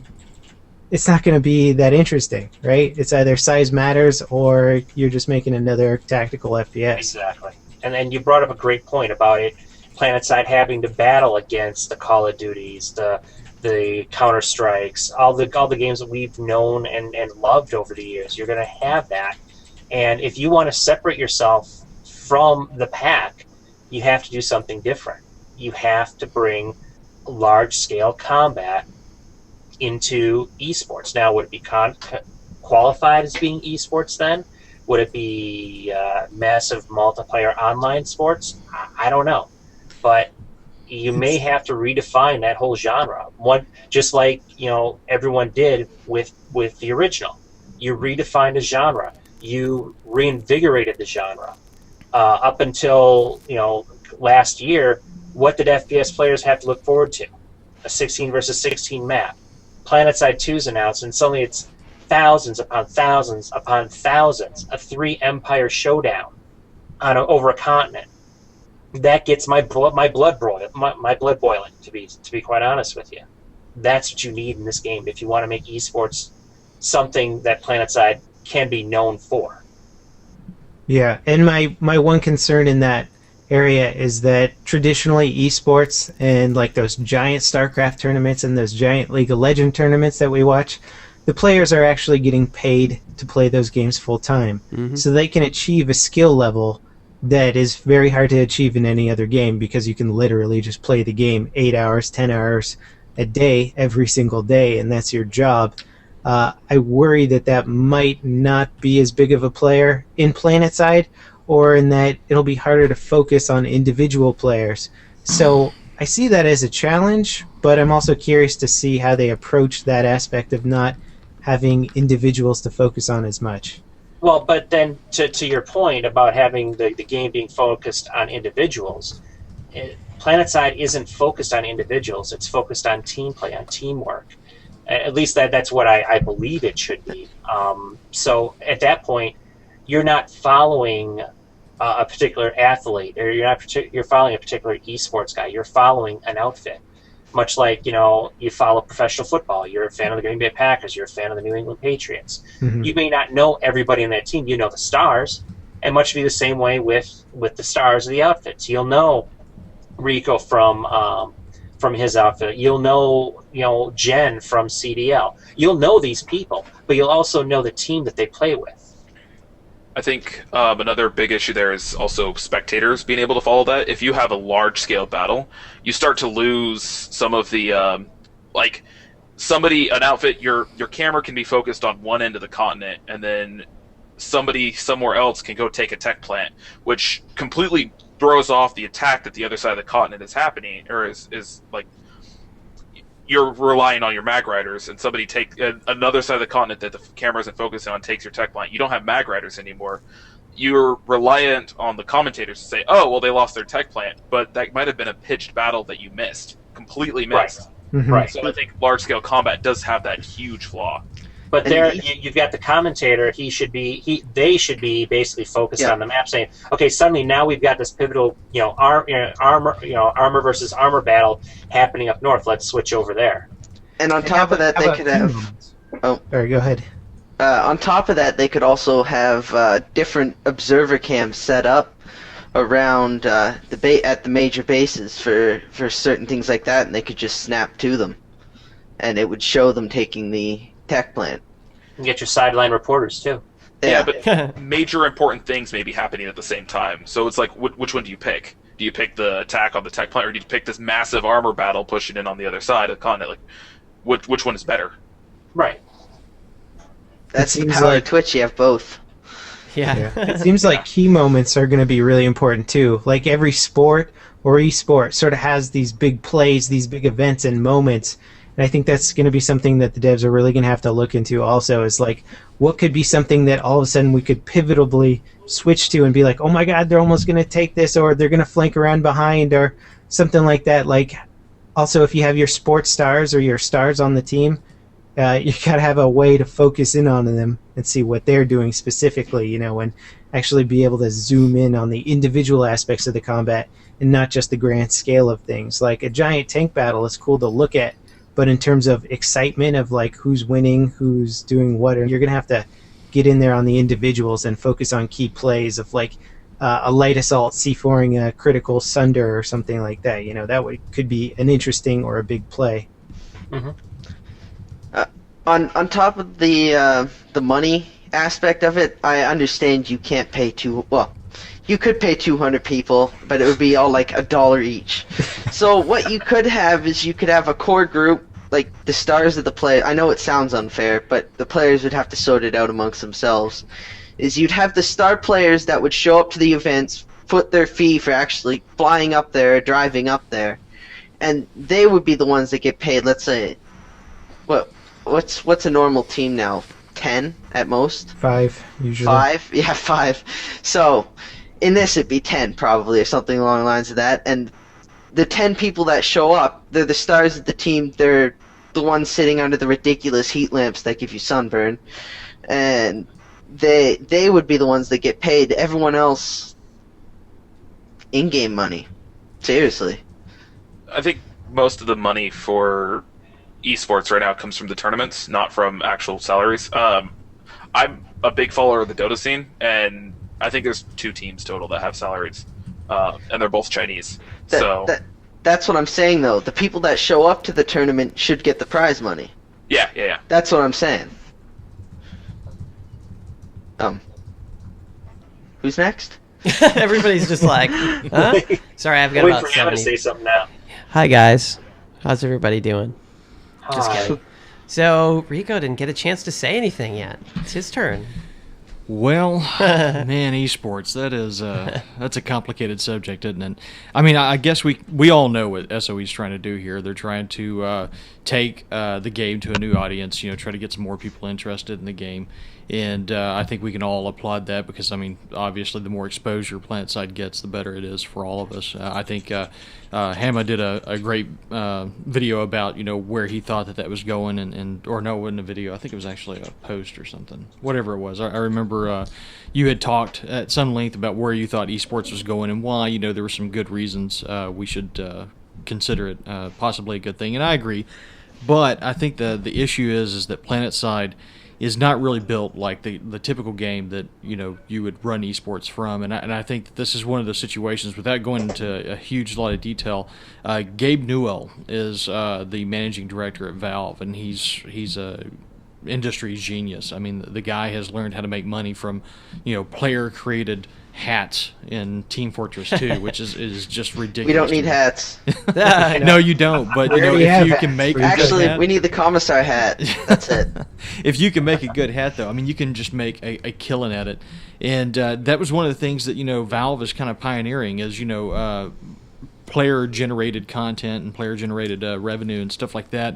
And he gives this really fantastic 1-hour video. It's somewhere out on YouTube for you guys that want to search for it, about like the economics that Valve is using to push this. And one of the things he goes into is not necessarily esports, but kind of the same direction as like rewarding outstanding players for being outstanding, for building a player base. And I think that, that's kind of the direction that PlanetSide 2 ought to maybe look at, is not necessarily to the individual player, but possibly outfits and stuff like that.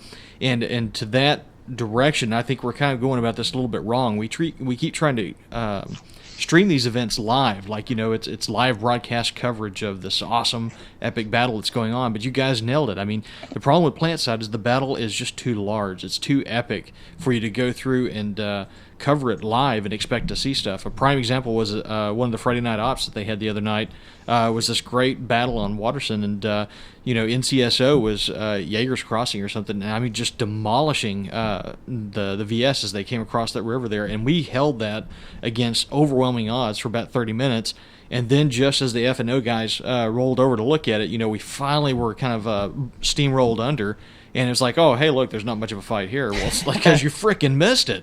We've been holding this damn thing for half an hour. But so I think what we need to do is kind of restructure how we're going about this. Instead of trying to expect it to be live, we should be possibly going through over the course of a week or whatever and looking at these battles and putting together what actually happened. I mean, they have some phenomenal tools out there. I would love to see them start doing some dynamic maps of, like, heat maps of, like, how the battle ebbed and flowed, and, bring in some graphics and start really doing it up. And I think, if you did that, you could really create a great following some of these larger battles. I mean, almost treat it like the historical battles of World War II, the Battle of the Bulge. How did that come about? There's all these great documentaries of who did what at what time and what actually, caused the break, at the siege of Bastogne and stuff like that, So that's the kind of thing that I think that PlanetSide ought to be looking for, not necessarily, this run and gun type esports stuff, because I don't really think that they're ever going to be able to create a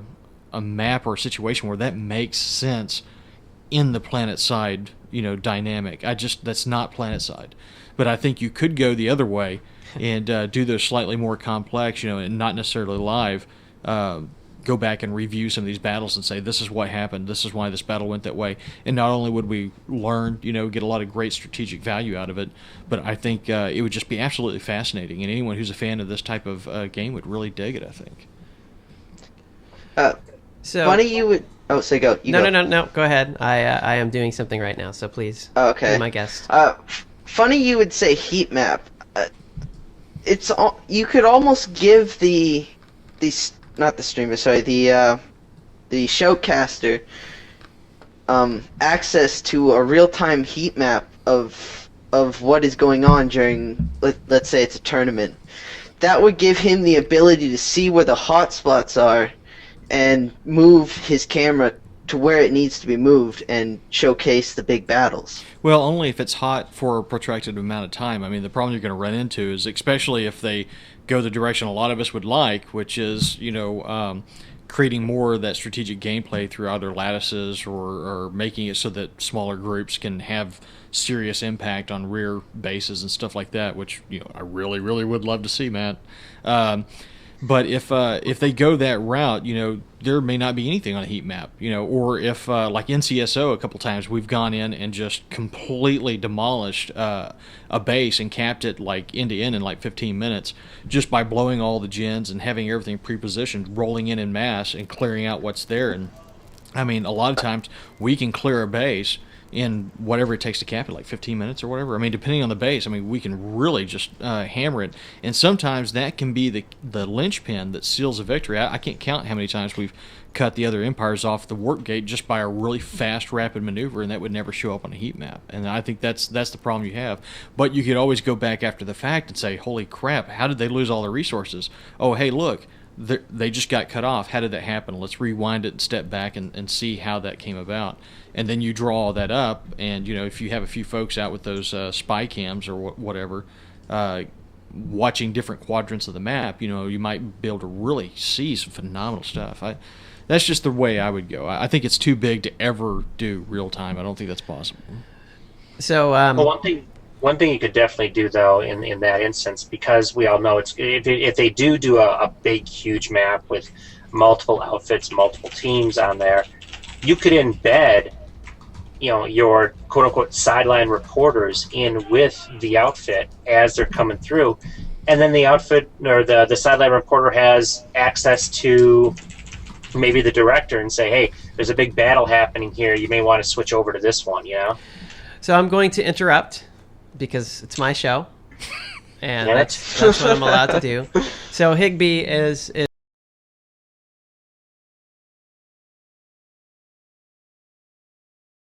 apparently the taunting worked. And I actually just put it up on the screen, and then you guys couldn't hear me. So let me go ahead and fix that here real quick, so that you guys can actually hear what I'm saying while we talk. So Higby just tweeted this image, and I believe some folks have linked it. And Higby's laughing.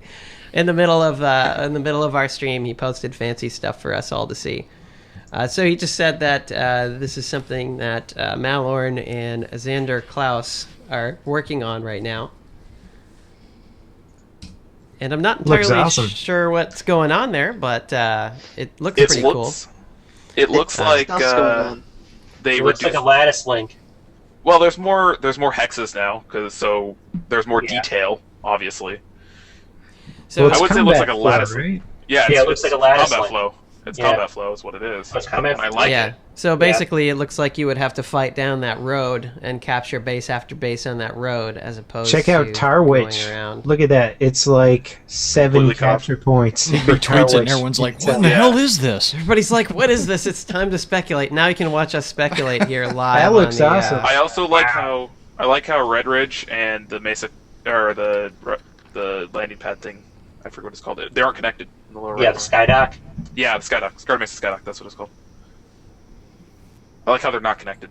Yeah, because that always sucks. Trying to take those points. Fucking Leopardwood strat.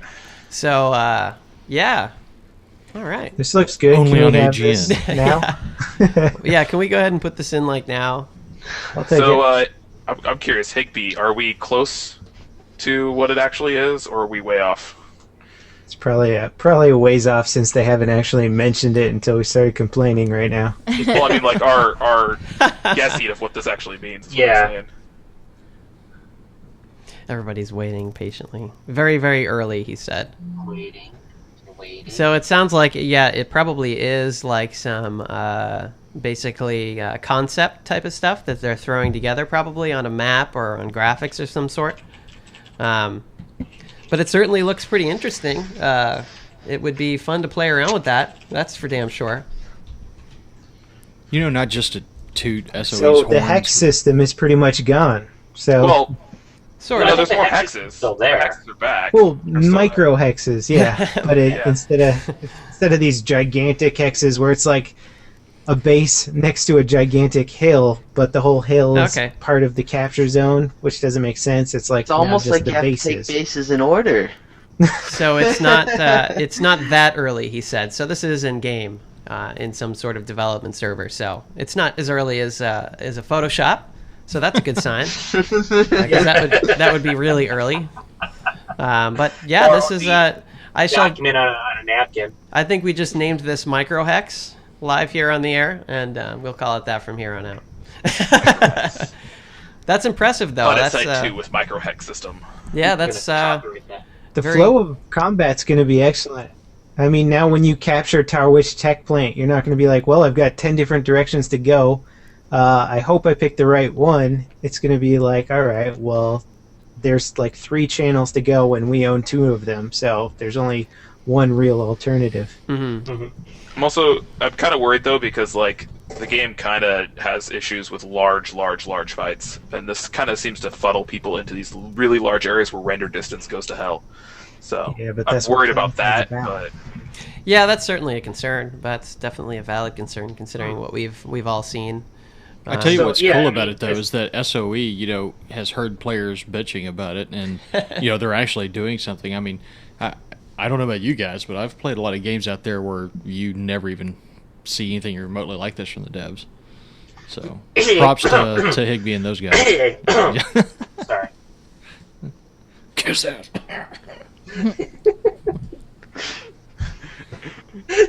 I'm only saying that because Higby has an interview for me on his desk. He still hasn't filled out and sent back yet. He's like, answer it. So please don't spam all caps in the chat room, people. Are you freaking serious? Seriously? Like, seriously. Come on, guys. That's Do been you weird wanna since like know the what's 90s. going on my Twitterverse? You don't want to know. You get angry. Oh, no, I already know what's going on. Can you guess what's going on? Yeah, I already know what's happening. Nader's funny. It's funny. But And so it looks like what's happening like answers with the exact reason why they are not allowed in any of this stuff. Continue, Sentrosi. it looks like looking at the microhex map. Like if you take Stronghold, like if someone goes ahead and backhacks Stronghold, that puts a stop to pretty much any advance. From 2 areas basically, Black Shard and what is it, Gravel Pass maybe. So there could be like choke points where smaller people can take the Stronghold basically, and then that renders that attack there pointless. You have to address that area before you attack Tarwitch. Mm-hmm. Yeah. Something I'd like to add is that it looks like if the hexes are being realigned towards these roads, I don't know how the new heat map's going to work, but that means that you could actually sneak in a large force around the different hexes, which would be nice, because I hate bringing 150 people to a fight and then the enemy knowing because there's a huge red blob on the minimap. Obviously, if you're on the roads, you'll see that, but yeah, if you take like the Highlands and that sort of thing, and just Yeah. Surprise! Multiple platoons detected. yeah. So once you get there, you'll know, but you have a little bit of more security when you're traveling, because Right. okay, imagine a bunch of galaxies flying through the air. It almost updates in real time. You can scramble a squadron of fighters and go and take down the galaxies, just because you can look at the map and know, okay, well, there must be loads of galaxies moving here. These hexes have just gone red very quickly, so there's a huge force moving, and you need to be able to see that on the roads, especially these huge blobs. But if you're trying to be tactical about it, there's really no way at the moment, and that looks like this addresses that concern as well. Mm-hmm. Yep. Yeah, I like it. Radar. Or eyes. You need scouts to pay attention to galaxy drops. Right. No, I mean you should be able to fly under radar.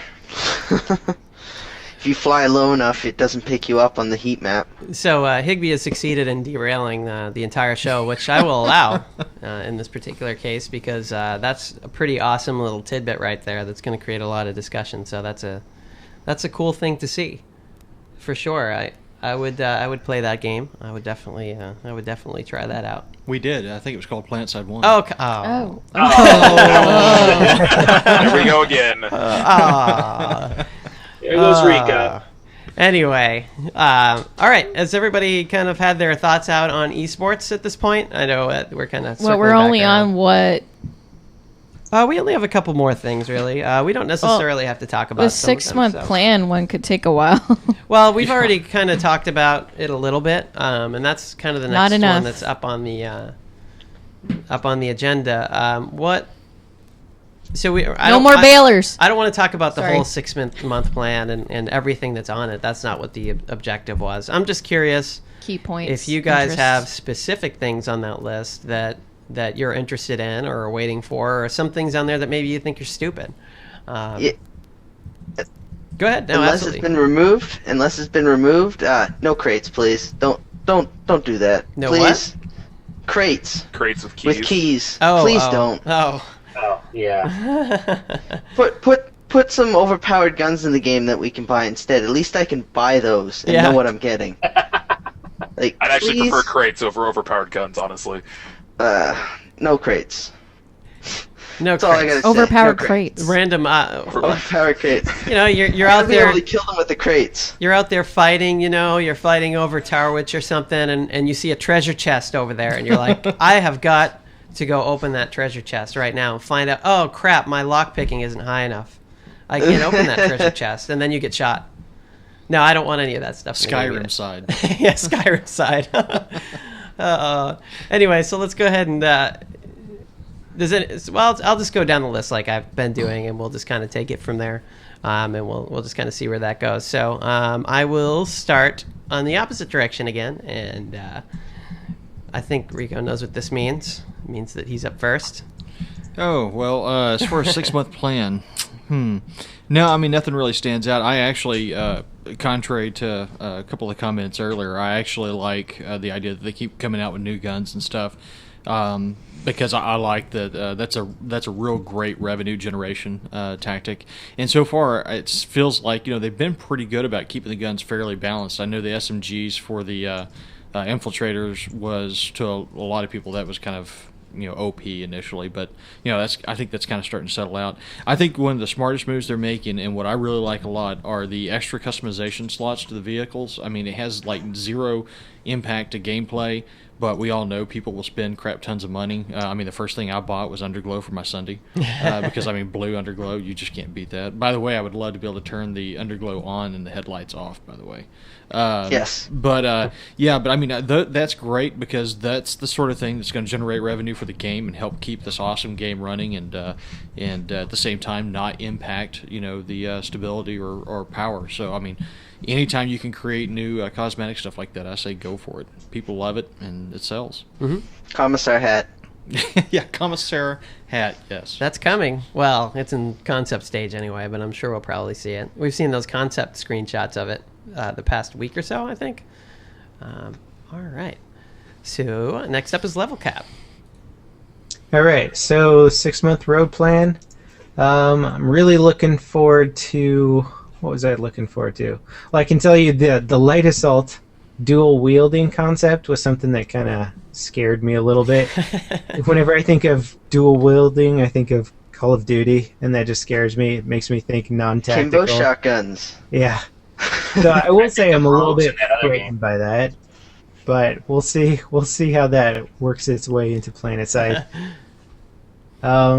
Let's see. The other thing was ragdoll physics. You know, I'm kind of a graphics guy, and I gotta say, seeing ragdoll physics in PlanetSide would be great. It's sort of something that you come to expect in a modern first-person shooter now, and so that'll be cool. Hopefully, it won't kill our CPUs any more than they already are being killed. I'm sure it will. One thing I'd like to see is perhaps a relook at the graphics situation in PlanetSide. I think on high graphics the game actually looks incredible. The problem is that on low graphics, and this is something that I have talked with a few of the devs, is that your ability to spot enemies on low graphics is so much better than high graphics. Like, it's just incredibly easy. So anybody who's taking the game seriously is probably going to be playing on relatively low graphics unless they're just trying to make it look good for video. Stream? Yeah, and that's always been something that's bothered me a bit, is like, you put all this time into making an engine look awesome, and then you just turn all the graphics down because you have such a huge advantage at spotting a guy in a bush, because if the graphics are on high, he's got all this tree shading on him and ambient occlusion and all this other stuff that seems to make him blend into the environment. You turn that off and it's like, red on green grass, easy to spot. Well, and NCSO so that's one uses thing that zebra I'd like to stripes, so see you should be maybe good there. worked on a little bit. Yeah, I agree with that. That is one thing that has always bugged the hell out of me, is when people... there's always that debate of, I turn my graphics down so that I can see X, Y, or Z or whatever, and that's always been something that has just totally struck a chord with me. I've hated that personally. Somebody mentioned in the chat too that, you know, they do need to optimize the game better. There's a lot of patches that will come out that will just completely change the way the game performs, and so that's a big piece of it too, and making sure that and that will come with time. Persistence in performance from patch to patch is something that is still very much in flux, and they're very much working on improving. So all right, next up is Sentrosi. All right. Wow. A lot of items on the 6-month road plan. But I want to focus in on April. The outfit recruiting. I am looking forward to that like no other.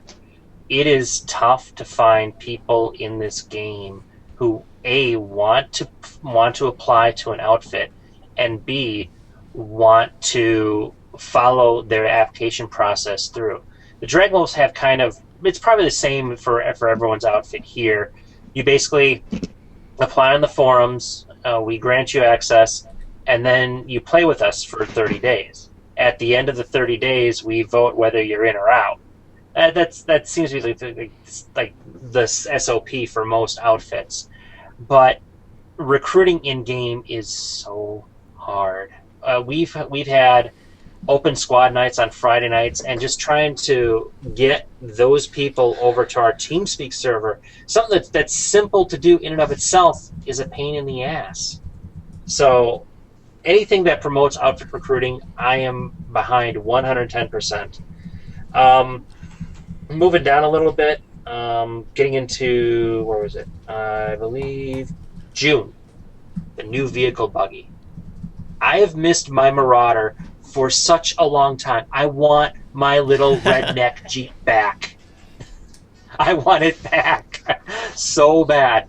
Part of when we played the other PlanetSide game, I was I'm being very careful here. Yeah, I started in a small division called SOAR, Special Operations Advanced Recon, where basically we would take the Marauder and we would go behind the enemy lines and we would we would destroy bases, that sort of thing. It was great because it was easy to get, was very mobile, and was very quick. and plus it had 3 people on it, which meant I had basically a squad. All I needed was an infiltrator, max. Like all I really needed was 3 infiltrators and 1 infiltrator who sorted out in max, and that generator was blown. So I'm looking forward to that big time. Cool. I hear random laughing. I hear random laughing. It's probably me. Oh, okay. Sorry. It's fine. Thought there were shenanigans going on in Sentrosi's household. It could be much worse. You know, I brought up the buggy thing on Twitter the other day, and I suggested that if they bring it out, they should have the General Lee skin along with the horn. And T-Ray actually, told me no, they're not going to be able to do that because that would be racist or something. Well, that's not fair. It's a cultural icon. At least the horn. At minimum. Yeah, seriously. At minimum, the horn is epic. All I don't know right. if I could do the horn on there. Oh. All right, Roy, you are up next. There's only 4 months left on the plan. Where's July and where's August? I mean, I'm kind of excited. I like what they're doing. I like the 6-month plan in general. I can't wait for Hassan. Hassan, come quicker. Hurry up. Make Hassan. And I like the new vehicles. I kind of like some of the outfit progression stuff they have in June. But everything here, like, there's only a few things that I really don't like in the roadmap, and they've all been voted down into the ground and probably won't ever show up. Like the Facebook Twitter integration. What's up with that? Why is that even on there? That's not it's not useful. So yeah, I like it. Yeah, people seem to just hate that stuff like right off the bat for some unknown reason. Like I mean, I guess I could see why, but on the flip side, I think there could be some potential in there. It's because bad games use it to create. Yeah. Traffic. What would Twitter integration mean for PlanetSide? Does it get access to your Twitter account and tweet out something every single time you kill somebody? Every kill. Like, tweet at so and so. Hey, I killed you, huh? Noob. Automatic taunting. And then like Facebook, like I killed 23 people today in PlanetSide 2. Nice Follow my work. stats. Yeah. Oh, that's going to be great for all the politics and media discussion right now. That would end up on CNN like in 2 days. Yeah. PlanetSide 2 is so violent. Yeah. Violent video games are bad.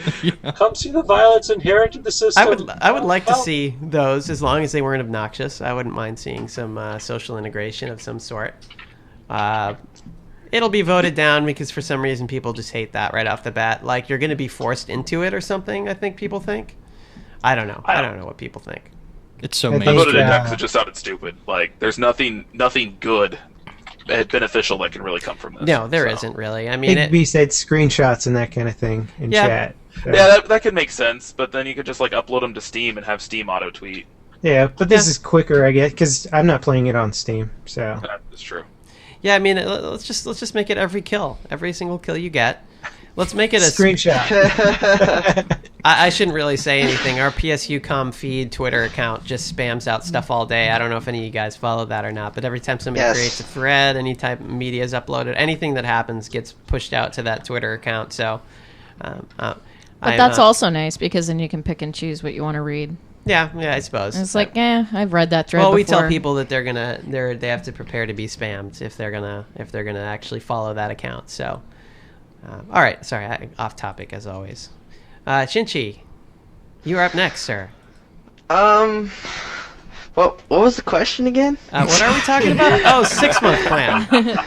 Oh yeah, 6-month plan. Honestly, I haven't seen it recently. I looked at it in the beginning for about a week, and then I got bored of looking at it.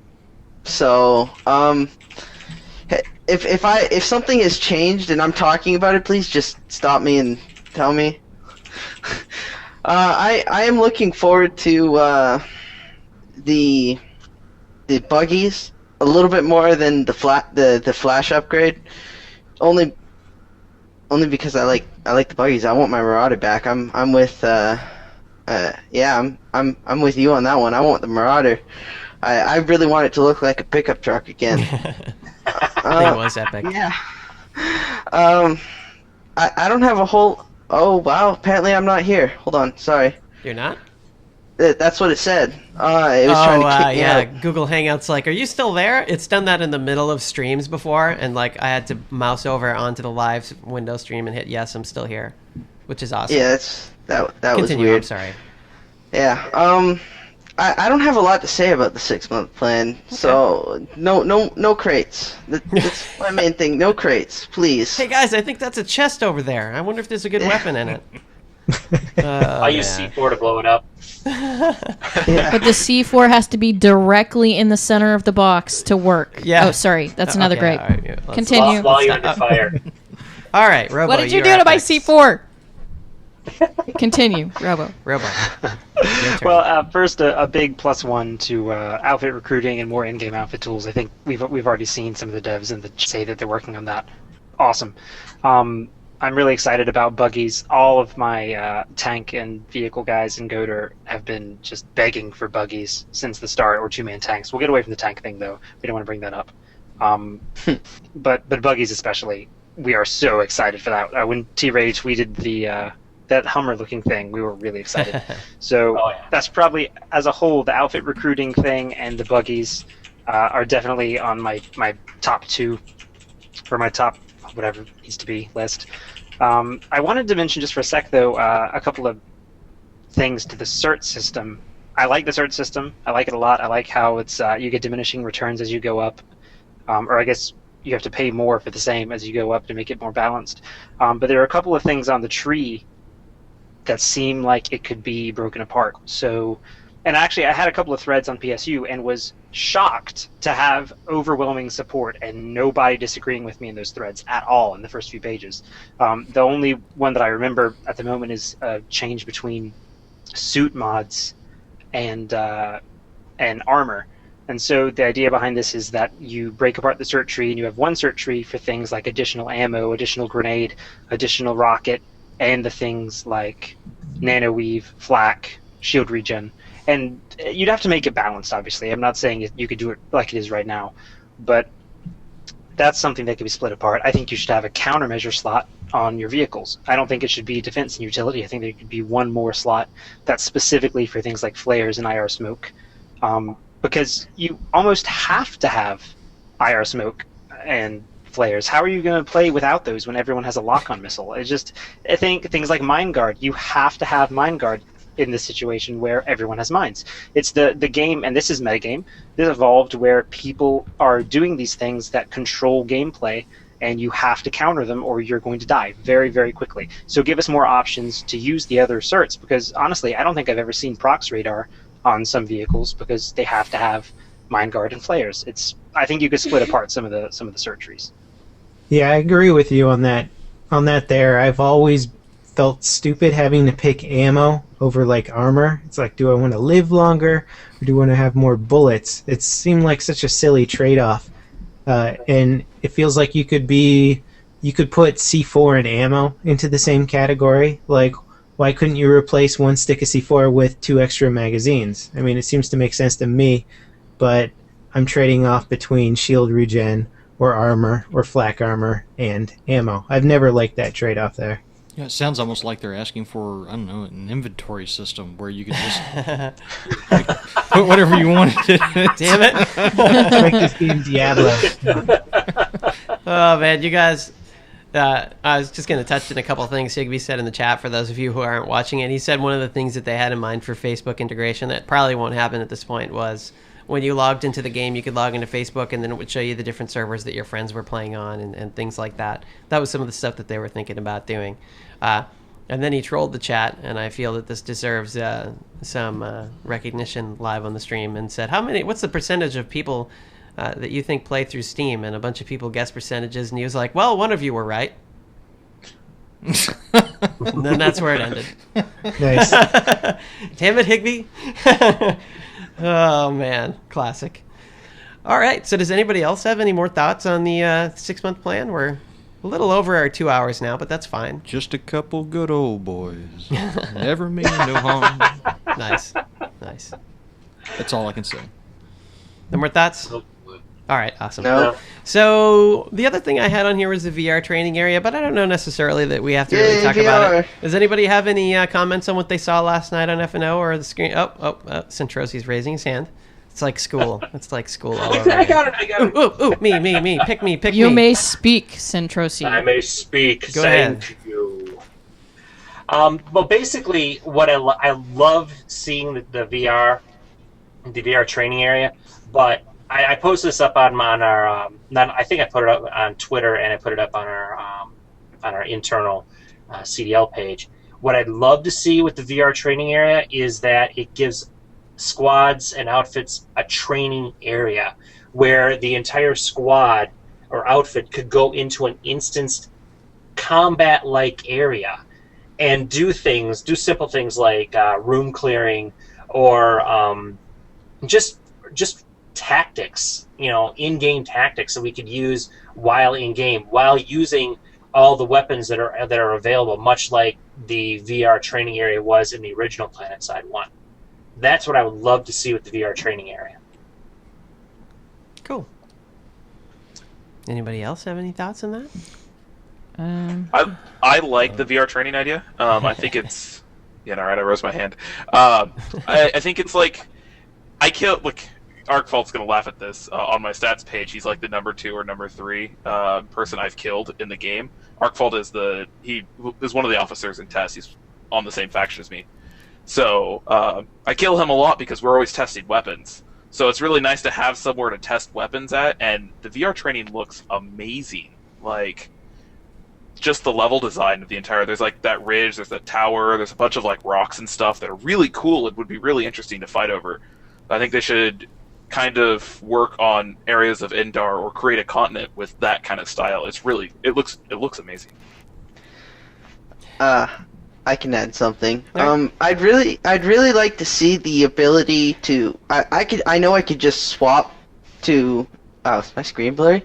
I know I could just swap to a different empire and try all their weapons that way. But it would be nice to be able to pull the other empire's weapons, not necessarily the vehicles, because I know there's some constraints with that and everything, but the weapons you should be able to pull from the terminal in the training room, so you can try them out and play with them instead of having to have multiple characters, and in my case multiple accounts, so I can have multiple of the same character on different servers, which is going to change, but yeah, No, we can't do that, because then if the Vanu could try everybody else's weapons and realize that they really are OP, that would just ruin one of the quintessential elements of PlanetSide 2. We can't have that. At least we don't have the carve. I'm looking forward to teaching some of my Dragon Wolves how to fly. Yeah. The ones that don't. It's going to be nice. Yeah, and there's no fear of blowing up. You can flip over, and then I'll teach you how to flip back over. No, you can't even do that because it's you will crash. It's not like in the warp gate. It's not like the warp gate. No, you will crash and die. Maloran proved that yesterday a couple of times when he was showing it off on FNO. I was actually going to, somebody said, and turn off grief in the VR training. You actually can't damage friendlies in there. And you can get grief from shooting friendly NPCs, but it's not actual grief. It's just warning you that you would get grief, basically. So that's how it functions. Practice grief? Just like pseudo grief. And what they showed last night was not complete. It's actually grid lines kind of on the outside, just like there was in that other game, PlanetSide 1, to kind of denote that you're in a VR training area. And that stuff was not in the build that we saw preview last night. So there's a lot more polish on it, I think, that we did not get to see. So Wait, so you can't damage friendlies in the VR training room? that is correct. Oh, that sucks. Yeah, you cannot damage them at all. Challenge accepted. It would be nice if you could flag yourself to take damage, so that way we can test things like shooting each other. Or something along the lines of allowing damage to squad mates and platoon mates. Well, in the old one, you couldn't have more than one person in the VR area at a time, could you? Because it was always just your own. You had your own, yeah. This one's going to be a little different. There's going to be a bunch of other people in it. Now, you'll be able to practice shooting against NPCs. Yeah, but you don't have a full health readout of how much the health they have. So that is true. If you were to hit them and only do partial damage, like, oh, it took away 3/4 of my shields, you actually cannot see that. That's a good point. So. Yeah, that is true. Another thought for, I think Malloran's actually watching. I think to be correct, Malloran, if you're watching, fix that. The infantry based where you test the weapons, you weren't by yourself in any of them, I don't think. I'm pretty sure you weren't. Wait, what? What are you asking? In the original PlanetSide. Maybe it was just the weapon underpopulated. I remember getting shot at in the weapon testing. The there was weapon always testing, there was people. definitely other people in the weapons testing. And the vehicle too. Yeah, no, there were other It's just people. it was big and not underused. Well, when I went in, it was underused, but It was that was just after core yeah. combat. It was just that dead in there. All right. Well, I'm sorry. Does somebody have something else they want to say? No, I was just gonna say something, but then decided against it. Okay. All right. So I think that about covers VR training, unless anybody else has any other comments, questions, flames about VR training. No. Flames. No, I'm all for VR training. There are no flames in VR. We are happy with VR. We're all very happy to see that. It was one of the most requested things, I think, actually, on the roadmap. So and in discussion. So it's cool to see that they're getting that put out there. All right. So the final thing is kind of a round table. Wait. I have a couple suggestions. Sorry. No, go ahead. Fire away. It's all you. I sadly missed FNO. I have had some real life stuff to attend to, but I wanted to ask: is there a possibility of having, for instance, I don't know, a few generators to blow up, a few capture points to capture? I know a lot of this ties into new player tutorial stuff, and I know a lot of us have said that we want more new player experience because it's kind of lacking at the moment. It's hard to get in and say, well, what am I doing? In the virtual reality area, if there could be things, base objectives that would allow you to see how it works. I mean, I see people shooting generators, trying to C4 generators every day. People staying next to the generator until it blows up and beep, beep, beep, beep, kaboom! And then everyone dies, and then I like to do that. Oh. Well, but it's just you don't know how it works until you go and do it, and then it's too late. Yeah, Luperza said that's something that they want to do for the future. It's not in the initial. But it's not in the initial release of it. But and I think they talked about it a little bit last night too. That some of that stuff was things that they wanted to do that may come in later, like being able to flip a tower to another empire or something, and then go and try and capture it, and just kind of practice that whole process. That was some of the stuff that they had talked about last night. That won't be in the initial release. So the tower that's in there is always yours, and I think they mentioned last night that they've talked about putting a base in there, but there isn't one there yet. There is the ATV. There's a tower in there. There's a tower, yes, but there's not a base or anything.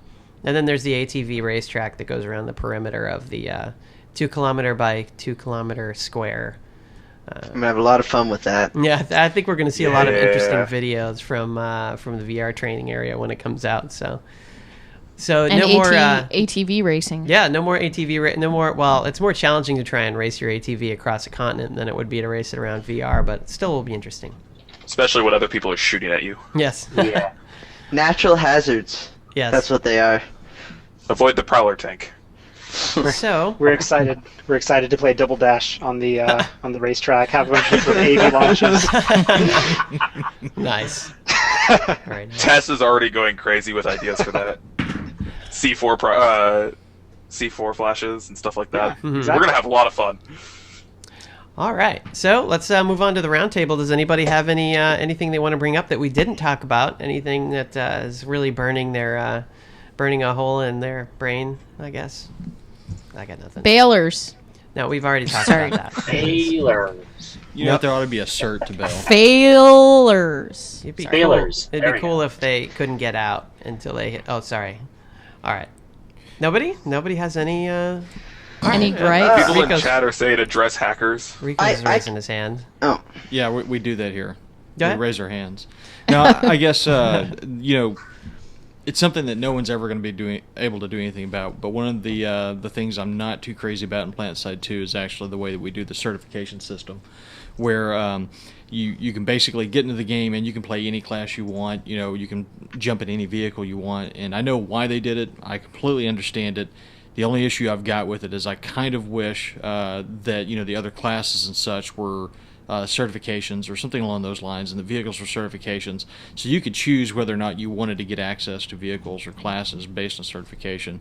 To me, that would create a little bit more of a dynamic to the game that's kind of missing right now. You know, you've got people when they're able to do anything at any given time, whatever the situation is, they're almost a little bit too adaptable. So, the battles become almost, I don't know what the word is, just lame, or not lame, but Lame. homogenized. You Yeah, know, I mean, yeah. it's like, you don't have these really dynamic battles that you used to have in the old game, and I think a lot of that's because, when you get to a situation where you've got a Sunday parked outside a wall and you need to get into a base, everyone switches to light assault and jumps over. Everybody can do that, and so to me, that's one of the things that might be missing in the new game. And then the other thing I really don't like right now is the Sunday bubbles.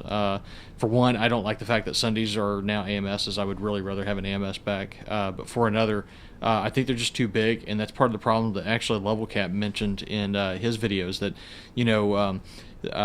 when one Sunday gets blown up, the fight for a base is over. And I think a lot of the problem with that is the fact. There's that "Are you there?" Apparently, message. I'm over. No, yeah, it's like the music playing at the Oscars. Rico, shut up. We need to go to commercial. No, but yeah, I mean, LevelCap had mentioned that in his video, and I think that's one of the problems we got right now is that it's too hard to get enough Sundays around a base, and so that if one gets blown up, it's just such a game changer that I would kind of like to see those bubbles reduced in size so we get more Sundays in the area. Mm-hmm. Okay. The cat was trying to take off with my headset it's trying wire. to leave with our headset. Yeah. All right. Anybody have any comments? Roy's raising his hand. All right, we're raising hands now. I actually disagree with the class-based system. I think the addition of classes and stuff like that is probably the best change they've made since PlanetSide 1. Being locked out of like certain weapons is kind of sucky, and there were fundamental roles that you got locked out of that you should have had access to, like tanks, like the ability to fly for just the mosquito and stuff. So the fact that those are in as default is nice, and then you want more specialization, you have to cert into more specialized roles like rockets and stuff like that. So I think that's should better. You have access to that though? I mean, why? I mean, why? Just because? I mean, it allows you to get started. Like, do I really like tanks? Do I really like aircraft? Do I really like infantry? You see people swing by and like rocket pod up a whole bunch of people. You can't do that on day one unless you spend station cash. So it's not like giving everybody the Mosquito, Wasp, and Reaver off the bat. It's giving everybody the Mosquito off the bat. I like that.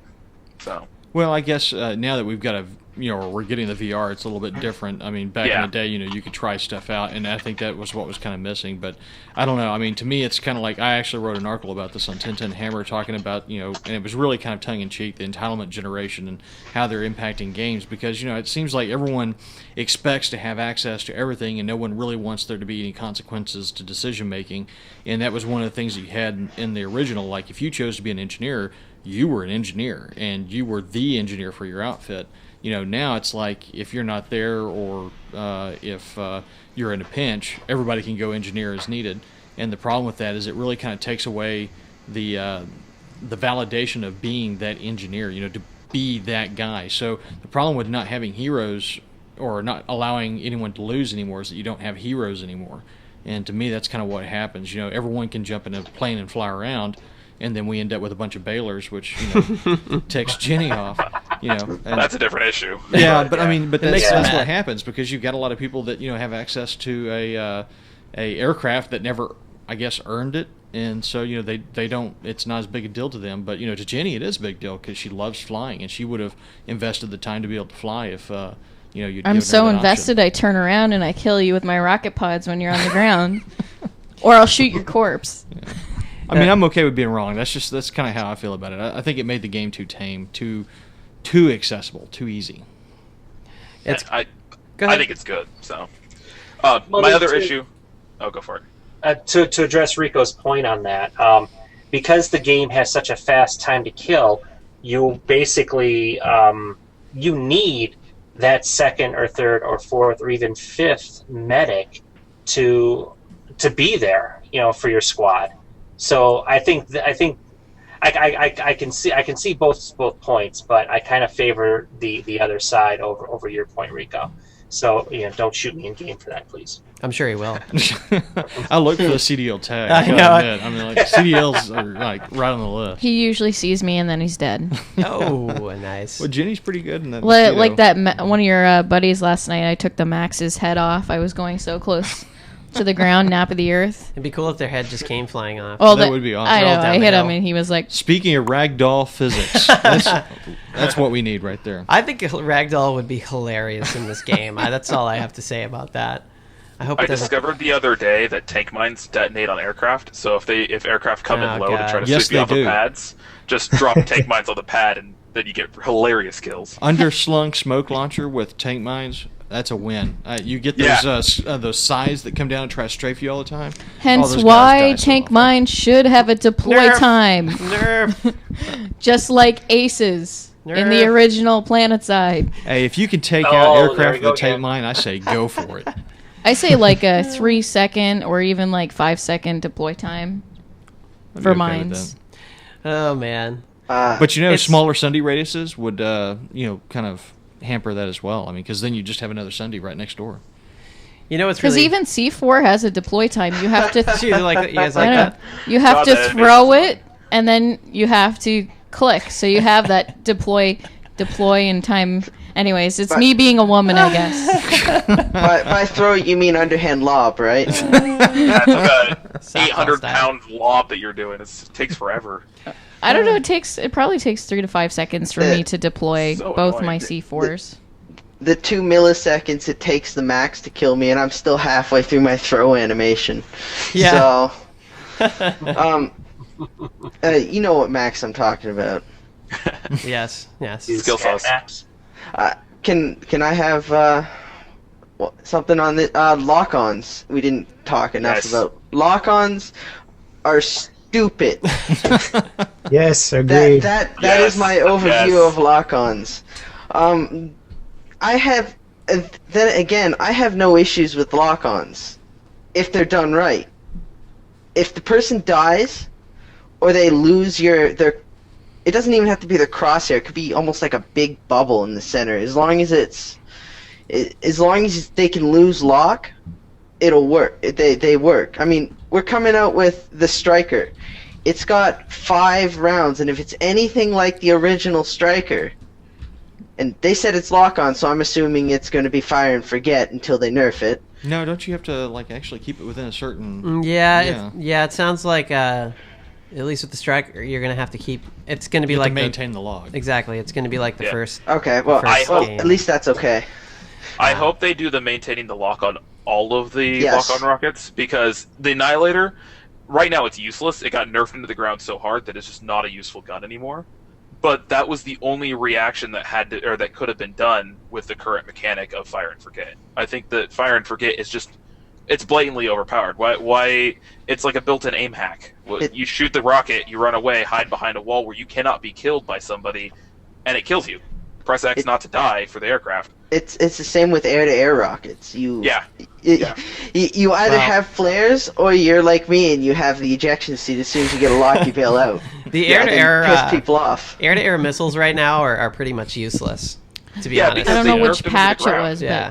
but I have the lock-on upgrade, and it's like it takes eons to lock onto someone. I don't know what they changed. They're like 5 seconds now, and the cone of lock-on is really tiny, so you have to maintain the lock for 5 seconds on an aircraft, which everybody's zipping around in the air. You just can't lock. I just, you know, it's so bad that I don't even spawn air-to-air lock-on missiles anymore. I just use my chain gun. I don't use it either. Yeah. And before they start buffing the lock-on again, we are not asking for the lock-on to get buffed again. Please don't put it back to what it was before. I think What you need to do is change it. I think you could undo the last 2 nerfs, the ones that increase the lock-on time and the cone of lock. I think you can undo those nerfs and then change the mechanics so that you have to not guide it in, but just maintain the lock the entire time the rocket is flying. And I think it would just be perfectly balanced. Well, not perfectly balanced, but it'd be good. Be For careful air to with that ground, word. I don't think for air to air that would really be appropriate. Because air to air, For you gotta air-to-air- lock on and fire. I mean, and I really actually wish you could fire 2 missiles, click, click, and then reload, and then click, click. That's what I would like. That would be cool looking. Well, because I mean, you think about it, you got two should be wings, right? maintained You're going to have two missiles armed. You should be able to fire them, Mhm. off. And then the other problem I've got with it is that when it's just so much easier to kill aircraft from the ground than it is from the air. And if you're flying in anti-air like Reaver, anti-air Mossy, you ought to be able to lock on and fire two missiles and blow that sucker out of the sky. And it's too dang hard to shoot down the Liberators and Galaxies and those things. So. Yeah, it's almost impossible to shoot those down with aircraft. What about people? What do they think about the range of lock-ons when you actually, like the distance? Are you talking about air-to-air lock-ons or No, just the ground Yeah, which ones. Ground The ground distance was OP when it didn't actually matter. Like, you could shoot out, especially with the new spawn rooms, you can shoot at aircraft at like 750 meters, or what is it, 500 now? They've nerfed the range. You could hit these things from so far away, and they just, one, they can't see you render. Two, they can't hit you because you're in these ridiculous bunker fortifications that you simply cannot kill from the air. And three, they can just hide. They don't even have to see you in order to do damage. Yeah, So, no, that's a mechanic I don't like. I don't like that you have to actually be able to render someone in order to do damage to them because, I mean, not that we need to necessarily bring the flow back, though, I really did love that particular weapon. But I really think that you ought to be able to bomb people that you can't see, because that's one of the issues I have with the Liberator right now. I think it's too tough, and I think that it's too hard to... I think it has too much durability, and I think it's too hard to use it against infantry and stuff. So I would like to be able to see something more along the lines of higher altitude bombing, but make the Liberator a little bit more fragile so that folks can actually shoot it down a little bit more easily. But I don't know if that's possible, because I'm betting that they probably have coding problems with killing stuff that's not rendered. Yeah, probably. Yeah. I've got one more thing, and then I'll let someone else do it. Okay, go ahead. Flak Armor 5, it works. I understand that. I know it'll save me. But if someone hits me in the face with a rocket, and I've put 1,500 points into my Flak Armor, I should at least live with a quarter of my health. I'm sorry, I don't want to get one hit by rockets. That's the whole reason I got Flak Armor. Well, that and mines. Mines are stupid too. But that's a whole different story. Are you talking about the You gotta unguided... reward somebody for the accuracy, though. Come on. Yeah, that's not that easy to direct There's shot an infantry. there is no accuracy at 0 meters. It What? is shoot it in the face and they die and you get away with half health. Are you Yeah, referring but if they to... miss their shot, then you kill them. It's Are sort you of, referring I to think a it's an equal trade-off. decimator? Yeah, are you referring to infantry flak armor, or are you Yeah, referring... infantry flak armor. Okay, so you're talking about getting hit with, like, a decimator. Yeah, and you get shot in the face. I've taken Annihilator to the back of the head and died before from a friendly. Any rocket will one hit you, even with flak armor. It's ridiculous. Well, I've killed a friendly with that before. I hate it. I really do hate it. The and I Dirt agree, Squad. I agree with you. I don't like it, but it's one of those things that, like LevelCap said, it's not easy to do. So, it happens with aircraft too, right? Like, I've been hovering with my Mosquito, and some jackass pulls out with the Decimator and gets a good shot, and I explode instantly. That one's a little bit different. You should die. So, Yeah, you But should your die if you're flak hovering like armor that. will keep you alive from proxy mines and grenades Yes, it and that will. sort of thing. Yeah. So I think it really does do what it's supposed to. Direct shot with a rocket is really hard to do. So think about how annoyed you're going to be if you're the guy with the rocket who timed the shot perfectly from like far away, and then the guy just runs away and heals. That and a Never far rocket. away. It's point Why are you blank. shooting infantry with rockets Well, anyway? well, That's such yeah, a noob. I don't seriously. know. I'm just saying. That's what I That's do. like using the grenade launcher, the noob tube in Battlefield. that's all I do. That's all I use is the rocket launcher and the noob tube. Don't take away my It's play like- style. People. Don't nerf the hammer. Yeah, man. come Everyone on. knows a good biolab farm is sitting on those jump pad things they put out there. What are they? The little ramps, sitting there and Yeah. lobbing decimators in because there's a huge force and you can't get in. You know what's even more powerful? Dual hacksaw max on those pads. You're dead. You can't even see him render, and he just gives you. What'll they bring flamethrowers back? Insta-death. That'll Insta equate death. everything. Speaking of dual hacks on maxes, they Yeah, can nerf they can hacksaws. hit you from way too far away. Well, that's on I that's on the list understand of the things close that they're range. fixing. You saw Yeah. that, right? Okay. Yeah, I know. So All at right. least I have- they I have know a that's few a problem. things. I have a few things that I'd like to add to the whole list of things I'd like to see implemented. And this could be a controversial topic, but I'd love to see the damage for friendly fire lowered. And this is just something that when I'm playing in a group of players, I'll often be shooting around a corner, and it's either me shooting a friendly or them shooting me. I'll have an enemy in my sights, somebody runs right in front of me, and I team kill them. And that just drives me crazy, because you're never going to get around that. You're not going to train players not to run in front of people. I would love a little bit less damage for friendly fire. Bullets train them pretty well. Yeah, that's true. Have you ever driven a magrider? It still happens to me constantly. Well, if you were in a squad, that would probably happen less the average often. player dies to friendly fire. I'm very happy they removed friendly fire from the warp gate, because Vandy warp gates with magriders, insta death zones. You step out of anywhere a magrider could drive, you're dead. Period. Yeah. Your warp gate, your weapon lock before you leave the warp gate. It's silly. Oh, they're I still feel trolling like you with half the liberators and damage stuff, for too, friendly fire would be an appropriate place to start with, and then work from there and see how that works. I just think it's a little too painful for just noob players shooting me in the back or running in front of my gun or whatever. I screw up sometimes and shoot a friendly by accident, and it's like, darn it, that's a huge penalty in these crazy, crazy chaotic fights.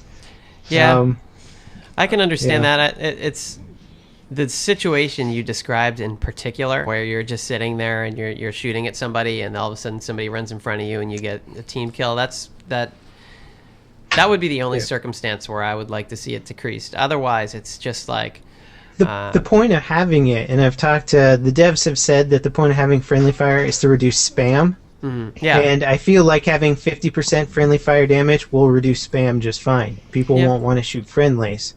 And so I think in that sense it would still serve its purpose and not destroy you if some guy runs in front of you and you kill him instantly, and weapon lock and all that stuff. And on that same note, I'd also love to see, and I sort of mentioned this in my last sort of PlanetSide 2 rant video, infantry cover. Like right now I just find that there's so many key battle points that are great for tanks or large armored columns, that the infantry could really fight much better against the armor if they just had more cover. Just more rocks, more tiny little crevices, ravines, trees, whatever it is. You can even make a plane have more cover in it if you just add a few little ditches here and there and a few tiny little rocks. All of a sudden it doesn't become such a just such a hard objective to run across an open road to get to the next place. I mean, there's too many big open areas that are very key, and I feel like the infantry have good weapons against armor. They just need a little bit better cover around most bases, especially spawn rooms too. I like the updates on the spawn rooms, but it's still pretty darn easy to camp them, and I feel like good infantry cover around those would provide a good place to start working your way out from spawn rooms. If there's lots of enemy around, you can sort of establish a perimeter around that. I would say Quartzridge Camp is the best example of that, because it's a really fun base to fight in, Quartzridge Camp. Yeah. And there's specific routes for tanks to fight, and there's this specific area for infantry, and you can have these interactions with the infantry up on the ridges shooting down at tanks. I love that base. It's one of my favorite bases. I kind of like TI Alloy because it's got that road out front, that kind of forms a little bunker. It's a great fighting spot. After they fixed the massive amounts of tank spam that you could do in that base, it got way better. Because it used to have the point right in the middle without any kind of vehicle shields, and so you just line up the tanks along that road and just murder everybody coming out of the spawn room. Mm-hmm. Yeah, they fixed that. I've had some really good firefights on that one too. There's a few of those little land bridges that go over those areas, and you can just, if you get in the right spot, you can mow down 10 infantry, and it's nice to have some good infantry combat where you're not constantly worrying about the splash damage of God knows what, blowing up right next to you. That should be easier now, though, because I think they just decreased the infantry damage on armor rounds. So. Mm-hmm. Yeah, next patch. That's good. The HE decrease is coming up in the next in-game update 4, but they've been tweaking that constantly. So. Good, my flak armor's gonna be more useful. Yeah, I agree with that. It seems like there's plenty of cover places inside of in base areas and stuff like that, but there's really none anywhere else. That's kind of where it ends. It's not really. Yeah, smaller bases I think are sort of the bane of infantry right now. It's you don't want to be an infantry at a small base fight. It's probably gonna suck. Mm-hmm. I think that's the way it needs to spend I think that's what needs to spend like 2-3 months making the tunnels better and making it so there's actually like a level underneath each base. That'd be so much fun. Clegg is those not tunnels amused. are pretty cool. I like those new tunnels. That was a good ad. Everything, I was gonna say everything we're saying here is giving Clegg more work to do. I think he's probably not happy. He's like, figure out a way to hide those polygons, Clegg. He's got that poly limit for everything, so he can't add in extra geometry. He's like, damn Clegg, it. I want Indar fixed and Hassan by next week. Just give us lots of triangles to hide behind. So what does everybody think of the new pump action shotguns? Oh God, I am a fan of the TR one. I haven't used it. I am a fan of the TR one as well. I know people say I'm crazy, but I run slugs on it. Okay, it is good. I know. It is good at close range, even with the slugs. You can still 2-hit and sometimes even 1-hit if they're close enough. Someone with the slugs, and at far range, you'll 2-hit them at 30 to 40 meters. And I've gotten tells with people like, "What? What are you doing? Are you hacking?" Yeah. It's like, no, I'm using slugs. Like, really? They're that good? Like, yeah, they're that good. Yeah, last night when we were doing the Welcome to Amherst thing, I love playing Light Assault. That's like my number one character class in the game. I love taking Light Assault, hitting a tower, going right up there, and just blasting the hell out of the enemies of that tower.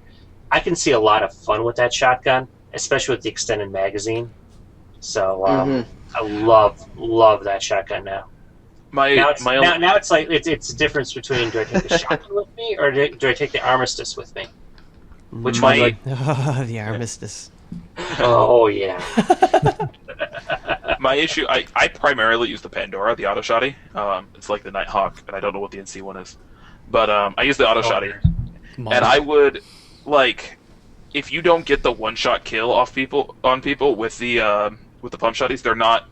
The auto shotgun is just better. Because if you can't just kill them in one hit, the refire time on those is really slow. So with the auto shotty, you can get 2 shots in on the time, or you get like 2 or 3 shots in before you can get 2 off. So you shoot them all off. Yeah, you could just empty your clip into somebody. So I personally skipped on them. I trialed them. They're not that good. I don't think. Mm-hmm. Okay. Unless you get the one-shot kill, then it's a big deal. But the piston. Thank you, chat. Just aim for the head region, and it's always a one-shot hit kill. Yeah. Well, with Light Assault, basically, you just fly over the guy, aim down, boom, he's dead. Yep. All right. Any other random thoughts? We're coming up on 2 hours and 40 minutes, only slightly way over 2 hours. Additional 2 hour. He's like palming. Robo is palming his webcam, trying to get it. Did you want to say something, Robo? I'm sorry, I wasn't even. I was staring off in another direction. I have like 75 screens here. So. Yeah, I can imagine. No, I just something popped up in chat of like half an hour ago. Jojo mentioned healing terminals or like repair terminals in the spawn rooms. Yes. I figured that would be really interesting. I can't tell you the amount of times I've been almost dead, and I make it back to the spawn room, and then it's like, well, okay, now I can either get out of my max and then lose my timer, which I haven't lost it. I didn't lose the max. I didn't die. I escaped, but I can't heal myself now. So unless there's an engineer nearby, and all the greenies running past, they don't care. They just want points. And even though, hey, right here, 1,000 experience points if you repair me, they'll just run past me. And if I have output mates on, they'll help me. But otherwise, I'm screwed. Why can't I heal myself? Even if they want to be lazy about it, they could just make an opposite effect for the pain field when it's yours. So it's a really slow repair or heal. And yeah. I think the obvious solution is to just insert into the auto armor region and wait that quick 5 minutes there to get up again. Nano auto repair. Things OP right now. If only there was a cert for that. Did you cert that along with your kinetic armor? Gotta get that 5% infantry reduction. Exactly. For how many thousands of cert points? Yeah. I would actually love to see a healing station of some sort in the spawn room. I encounter that issue all the time. Like, as soon as you step out of the spawn room, you take half damage. And if there's nobody around to heal you, you're like, okay.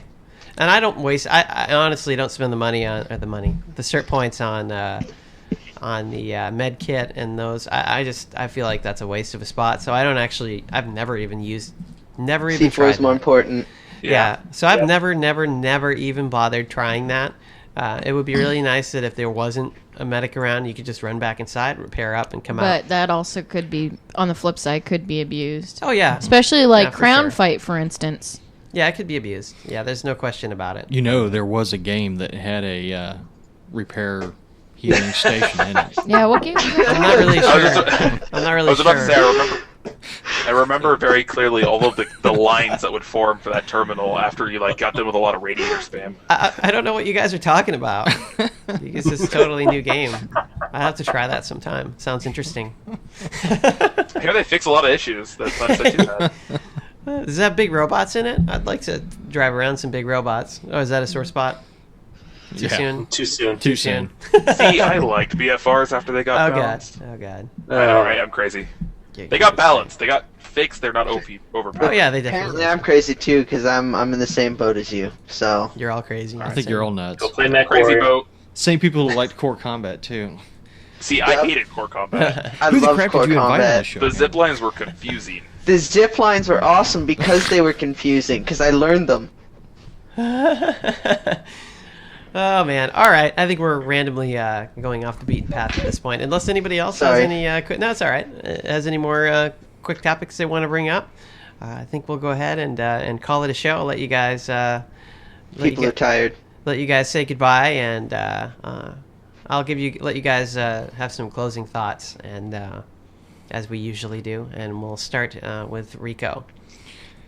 I was trying to think of a good Jerry Springer one, but I couldn't, so sorry. Oh, yeah, that's right. The final thought. Yeah, no.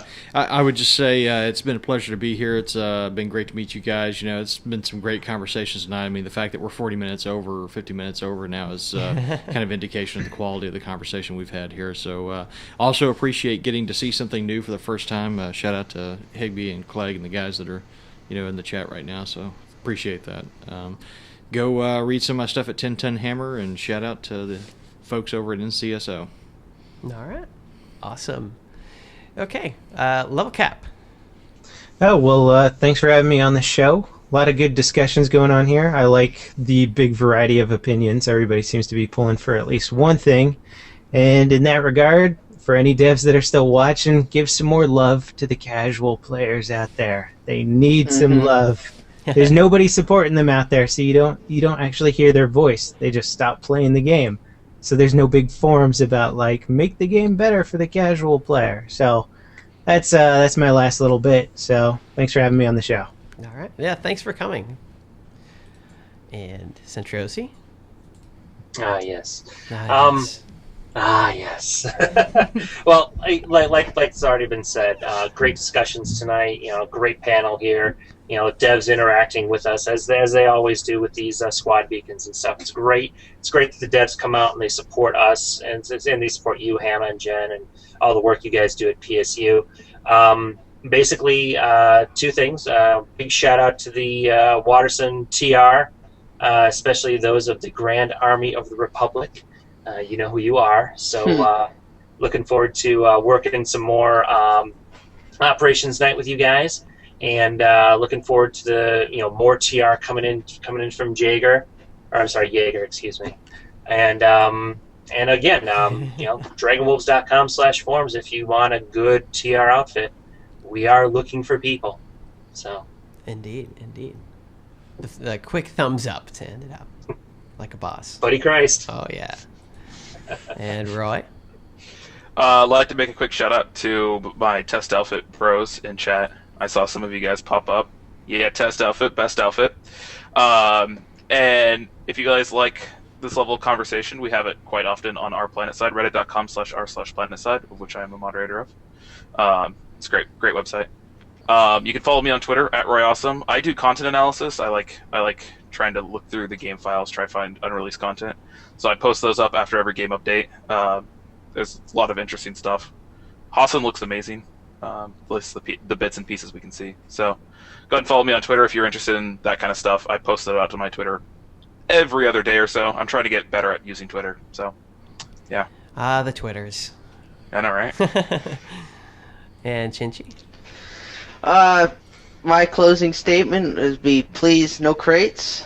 What about Windows? Black Window Company. Yeah, after that, check if you're looking for an organized outfit that is somewhat militaristic and has a more mature group, I'd check out Black Widow Company on whoa, wait a minute, I forgot my server. Matheson. There we go. They're really organized. Damn it! What server are we on? He logs into the wrong one every night. Very militaristic. Again, that is Black Window Company. Yeah. Black Widow Company. Yes, Black Widow Company. I got a chance to meet a lot of the Black Widow Company guys out at UES. Too many freaking acronyms. Yeah, seriously. Great group of guys for sure. And Robo with the final thought of the panel. No pressure. No pressure. Well, thanks for having me. Thanks for doing this. Quick shout out to Ghost of the Revolution because I have to now that everyone else has. I would have done it anyway. Closing thought. I like more stuff for the casual player, but also on that same token, more stuff for outfits, more in-game stuff for outfits. Not on an unbalanced level, but as I mentioned, I had to go around to every single outfits website I could when they released the roadmap, and said, guys, you have to upvote the outfit recruiting stuff because the casual players aren't going to upvote it. They don't care. It doesn't affect them. And not that they're bad people, but it doesn't affect them. So go and upvote it. There's stuff that outfits need badly in this game, and I'd like to see more of it in. I'm very impressed with what we've got so far, and I'm excited to see more. I'm excited to see how this game progresses as a whole. And again, thanks for having me on, and have a good night, everyone. Indeed. All right. Thank you. Can I do my shout out?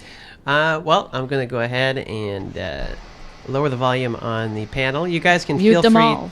Feel free to stick around. I will probably jump into to the chat here once I finish the show. But I'm going to mute you for right now. And you are now officially muted.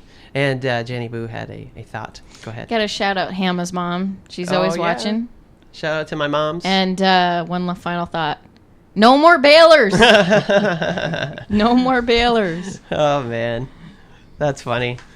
That I think everybody agrees on that, including Higby, so that's a good thing. All right, so...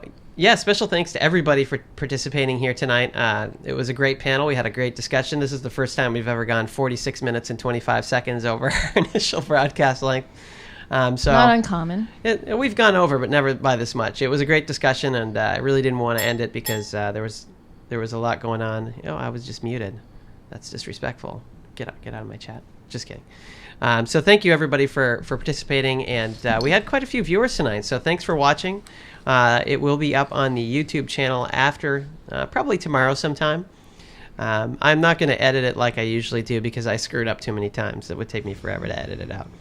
I showed the wrong name for several people on numerous occasions, and that's just too much work to edit out. So you guys will just have to deal with my failures on the recording. And as I mentioned, Jennyboo and I will be out at MLG in a couple of weeks. Along with LaPerza, and Radar is going to be there, and hopefully some devs. I don't really know yet, but if you want a chance to kind of hang around with those guys and meet up with us, we will be out at MLG in Dallas. Help some people learn how to play PlanetSide and get them interested. Come on out. Introducing some noobs to the game who may, in fact, have never played a PC game before, which was a total shocker to me when I was there the last time. So it was a lot of fun, though, to participate in, and that's why we're going out to do it again.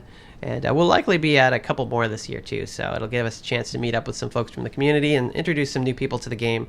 And I am very curious to see what this partnership is going to lead to at an actual MLG event. So it should be very cool to participate in. Anyway, so I am Hamma, and she is Jennyboo. Do you have any final thoughts over there? Are you good? No more bailers. No more bailers. All right. All right, everybody. Thanks for tuning in here tonight. It was a great show, and we will try and stay on these more often. It's been quite a while since we've done one, and too long, I think. And I really want to start doing these with more frequency. We get a great turnout for them and great feedback from them. So definitely be sure to tune in the future. We'll try and continue doing them monthly like we had done in the past, and move in that direction from here on out. So until next time, I'm Hamma from PlanetSide Universe, and we will catch you next time. Have a good one.